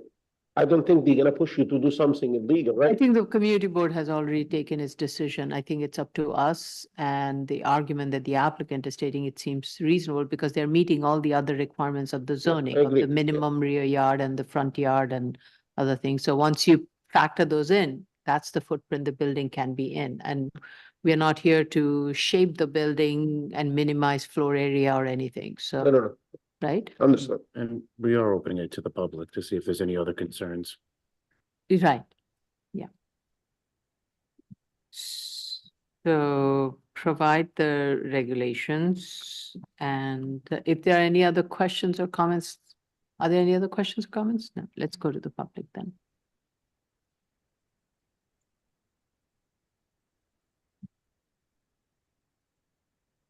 So the case we're currently discussing is 2023-66A, 25 Chester Avenue, Staten Island.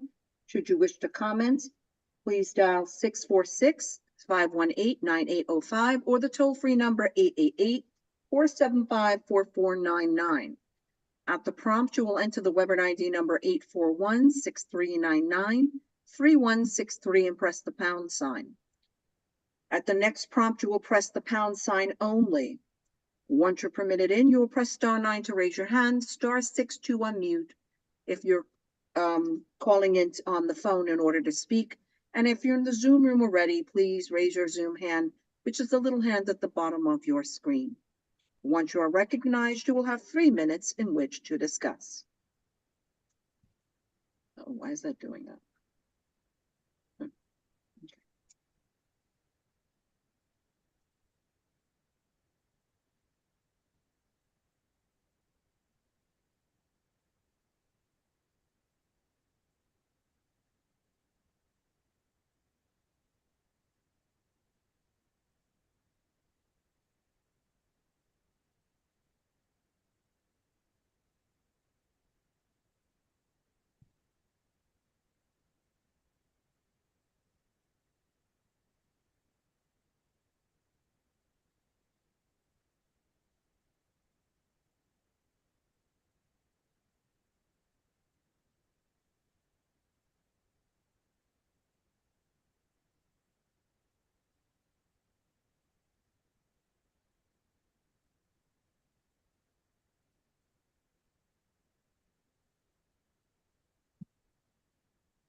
Okay. I'm going to make a recommendation to close.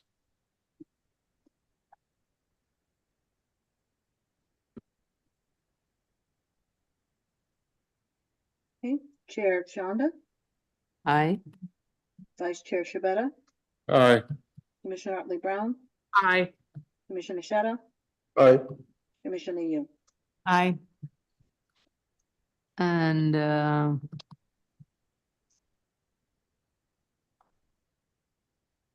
So we still need sign-offs, so DOT.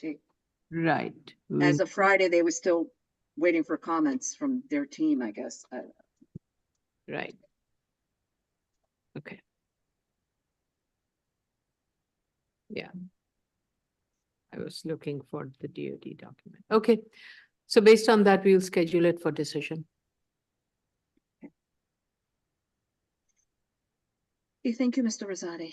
I'll submit the FEMA map and those plumbing code into the record in a day or two.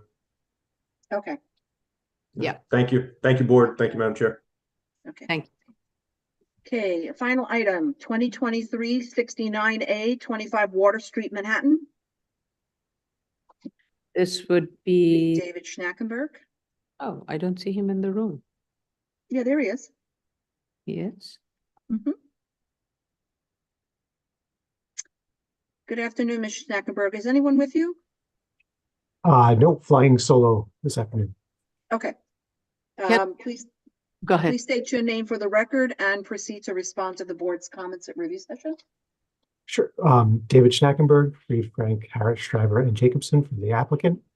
Before you start, I just want to correct a statement I made that was in error with regards to referring the applications. Per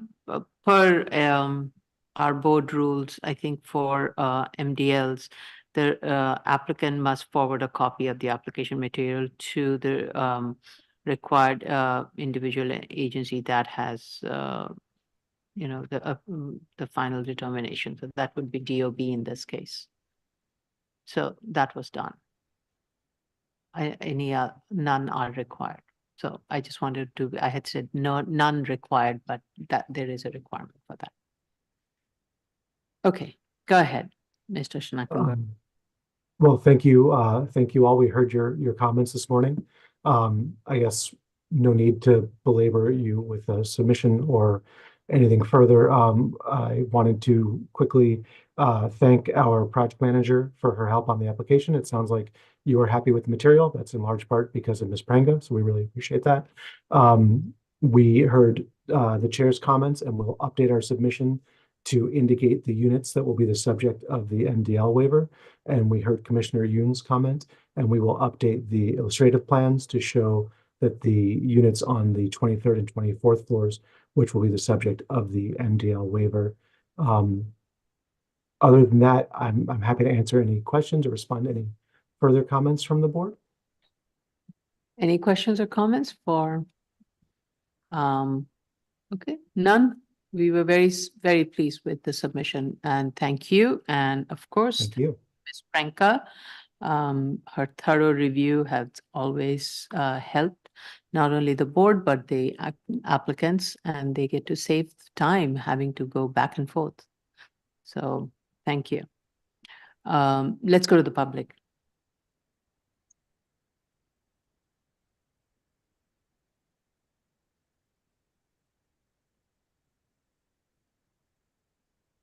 So the case we are currently discussing is 2023-69A, 25 Water Street, also known as 115 Broad Street, Manhattan. Should you wish to comment, dial 646-518-9805 or our toll-free number, which is 888-475-4499. At the prompt, you will enter the webinar ID number 841-6399-3163 and press the pound sign. At the next prompt, you will press the pound sign only. Once you're permitted in, press *9 to raise your hand, *6 to unmute if you're calling in on the phone in order to speak. And if you're in the Zoom room already, please raise your Zoom hand, which is the little hand at the bottom of your computer screen. Once you are recognized, you will have 3 minutes in which to discuss.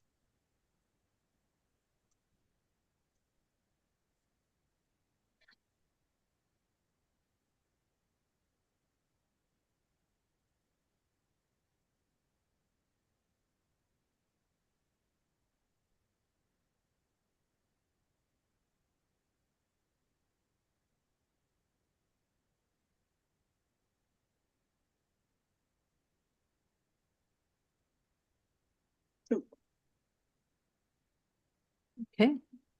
I don't know if you could see. Yeah, there it is.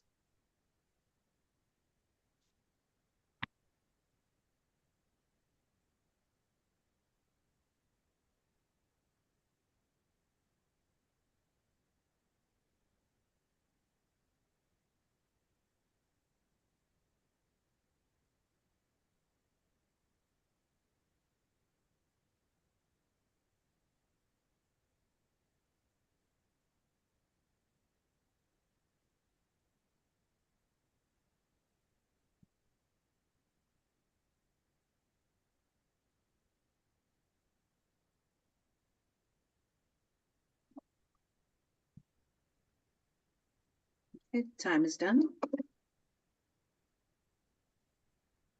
Okay.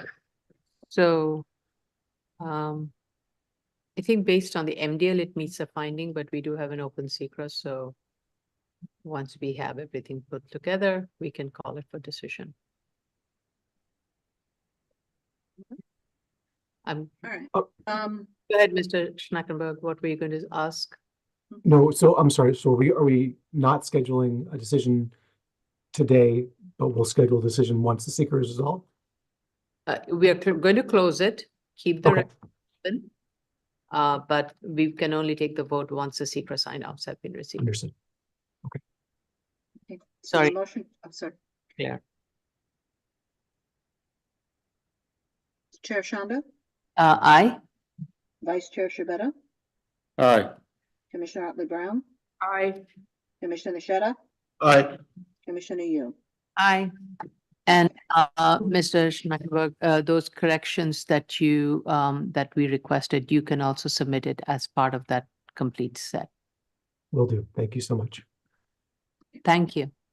Okay, Good to- there was one person, well, Chief Daly is still in the room, but there was one person, Mr. Overstreet. If you have not heard your case today, or wish to comment on any case that you heard today, you can submit it at submit@bsa.nyc.gov. If you've not heard your case today, any case today that you were looking for, there is another hearing tomorrow. My only question is 80248 BZ 1346 Beach Channel Drive. That is being heard tomorrow, second call? Yes. Okay, just want to confirm that. Yeah. Oh, and are we doing 2023-65 BZ Freeborn Street, the first case after that? Hold on. Yes, there is a case that we are going to hear it a little bit out of turn. Because I think it's the second case. Okay, Is it the second new case or I think it's the second new case. I'm sorry, I'm All right, we can 31. mention it tomorrow. No, it's not. It's, oh, yes, that's correct. The second new case at 31. Yep. the new So that case. will be heard after this, the second call case. Yeah, so first we'll go to the second call and then we'll hear item number 31. And At then, hearing. yeah, and then the continuing cases and the remaining new cases. Okay, fine. Okay. So Thank- that's, thank you. So this concludes the public hearing for March 25th, 2024. Thank you all. See you tomorrow. you.